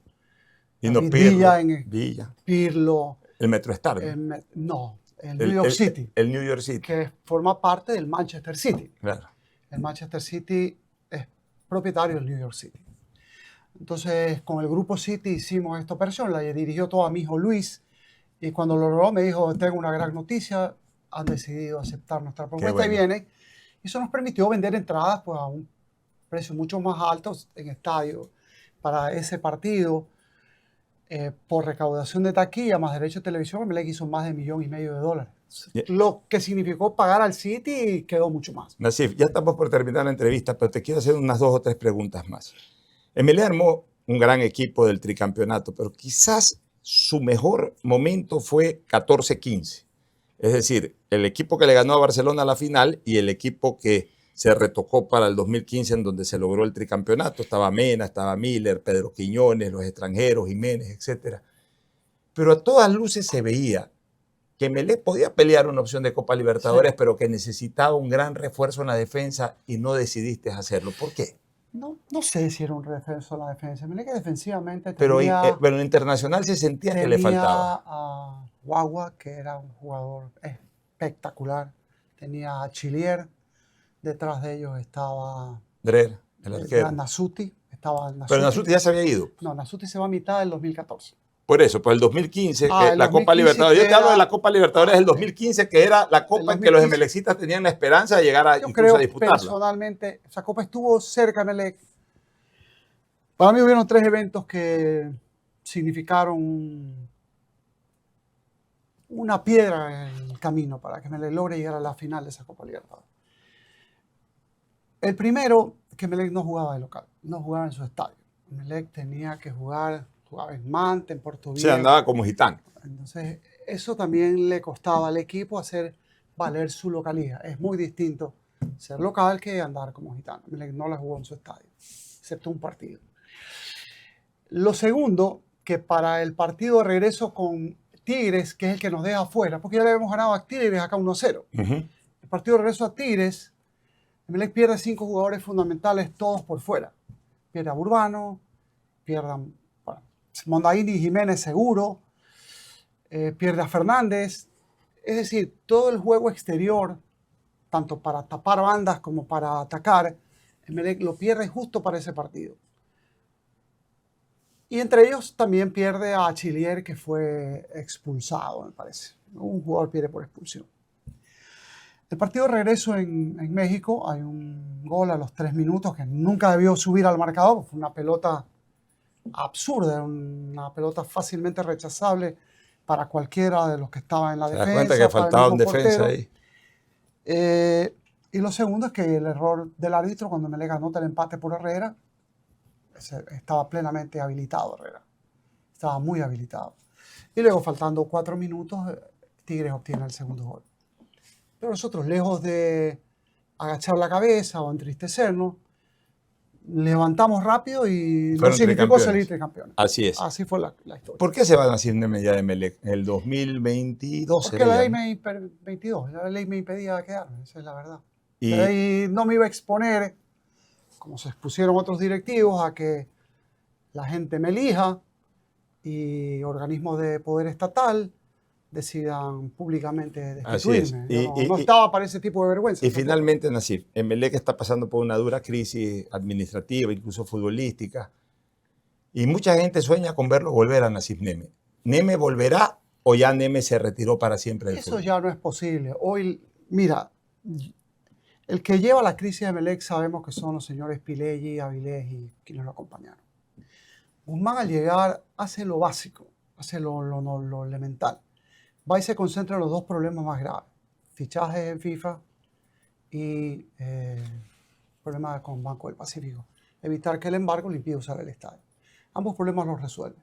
Luego, a nivel de fútbol no podía hacer nada porque estaba bloqueado. Ya contratado ahora cuando Ya no desbloqueó. podía. Creo que comete un grave error. Primero, si él no estaba convencido de Célico, haberlo dejado. Y luego sacarlo en un momento que lo sacó, porque si no estabas convencido tenías que sacarlo antes de todos los fichajes que hizo. Bueno, pero Duró Para que está él llegue- funcionando. ok. Contrata un técnico que tiene un fútbol un poco más básico, más fácil de asimilar. Es un fútbol bastante parecido al de Gabriel Perrone, un poco más actualizado porque está en vigencia, Duró.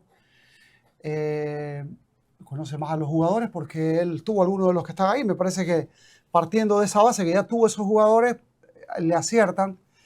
Y el primer partido deja entrever que la idea de Duró era más fácil de asimilar. implementar, de asimilar, de incorporar, y que Duró había logrado por lo menos convencer al equipo de que podía. Ya, pues tú volverías. Es que ya no estoy para volver, yo tengo 70 años.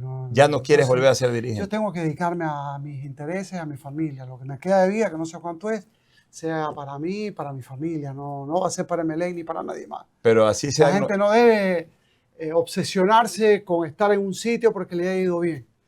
La vida fue muy generosa conmigo y gracias a Dios me fue bien la primera y en la segunda. Nunca hay segundas veces que vayan bien y Aquí te fue bien. afortunadamente me fue mejor que la primera. Y Pero la gente tampoco tiene que traumatizarse con idealizar lo que un día tuvo y pensar que eso no puede mejorarse. claro. Guzmán ha detenido el deterioro.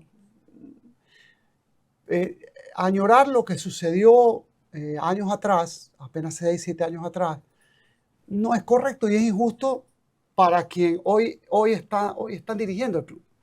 Que lo están haciendo, hoy se le están dando resultados deportivos, pero además han detenido el deterioro institucional. Les va a tomar muchos años resolver eso. Eso no es tan fácil. Porque igual que un edificio te toma 2, 3 años construirlo, pero tumbarlo, Claro. le pones tacos de dinamita abajo y te lo tiras abajo en segundo. Así que no es que lo que está haciendo Guzmán no es suficiente para la hinchada de Emelec. Probablemente si yo fuera, no pudiera hacer más de lo que está haciendo Guzmán. Él tiene que ir desde lo básico para ir reconstruyendo lo que le ha tocado a él encontrar de entre los escombros. Ahora, la situación de Emelec tampoco es lo que la gente cree. O sea, se ha estigmatizado, magnificado. Y por desgracia, mismos directivos hablan la misma cosa. El déficit de Emelec es 20 millones. Eso no es déficit. Una cosa son pasivos, otras cosas son déficit. Eso es deuda. Así es.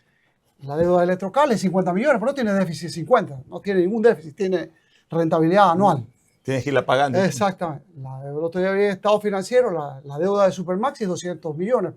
Pero no es que tiene Es que aquí déficit de 200 millones. la gente Entonces, aquí confunde deuda con quiebra. Es increíble. Entonces, el desconocimiento está de tal magnitud, a todo nivel, incluso colegas tuyos, Claro. que para mí es difícil trasladar el conocimiento porque necesitan de partida otros fundamentos que no tienen. Y no lo terminan Igual que el jugador de entender. fútbol. La gente dice, este jugador no vale. ¿Y por qué quiere este jugador? Fastidian con Romario Caicedo, por ejemplo. Lo primero que hace. Pero Romario Caicedo es titular no con el entrenador que yo traje, sino con los 4 que yo traje. Y entrenador es titular con todos los entrenadores que trajeron Pileggi, Avilés y ahora Guzmán. Entonces, no puede ser que todos los entrenadores estén equivocados y que los hinchas sean los... No, los hinchas están equivocados. Los hinchas tienen su su manera de pensar. De pensar y no conocen. Entonces, tiene que dejar trabajar a este hombre que sí conoce. Así es. No es que no conoce, sí conoce. A veces los entrenadores, la gente dice, ¿por qué quiere ese jugador? Porque los entrenadores de equipos de élite se tienen que fijar en los jugadores que tienen por naturaleza cosas que ellos no pueden incorporar. Por ejemplo, tú no puedes saltar 1 metro. ¿verdad? No. Tampoco es correr a 90 kilómetros por hora. No. Pero un entrenador te puede incorporar algo de técnico individual, conocimiento. No te puede incorporar el manejo de balón de Messi, porque no te lo puede incorporar, pues lo tiene Messi desde que nació. Entonces, el entrenador va a buscar jugadores siempre con virtudes que no puede incorporar. Yo como entrenador te puedo incorporar a este jugador a entender el juego, a asociarse, a pasar bien la pelota, a entrenar para hacer triangulaciones, a hacer juego combinativo. Un entrenador de fútbol con mucho trabajo puede incorporarle a un jugador esas cosas. Pues no lo puede hacer saltar 1 metro ni correr a 90 kilómetros por hora. Así es. Porque eso no está en capacidad de hacerlo. Eso ya no está en capacidad. Eso no está en capacidad de hacerlo. Entonces, le puedes incorporar algo de técnica individual, pero no la máxima técnica individual. Entonces, la gente de esto, entendiendo muy poco, tiene que dejar trabajar a los entrenadores y a los dirigentes que están ahí, que van a ir entendiendo mucho más cómo se maneja un equipo de fútbol. Es que aquí, Nassif, la gente piensa que sabe más de fútbol de lo que realmente sabe. Y tu pasión por el Emelec te lleva incluso ahora hasta en los matrimonios a estar viendo por televisión, por celular los partidos. Bueno, sí, estaba puesto 15 en ese momento. Y ese triunfo fue importante. Así es. Nassif, te queremos agradecer. Creo que te has abierto como un libro y hemos recordado buena parte de la historia del Emelec con un histórico.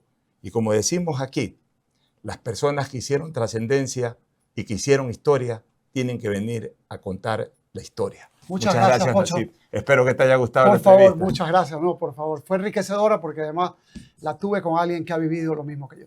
Bueno, así hemos presentado a Nassif Neme. El próximo domingo estaremos con una nueva leyenda.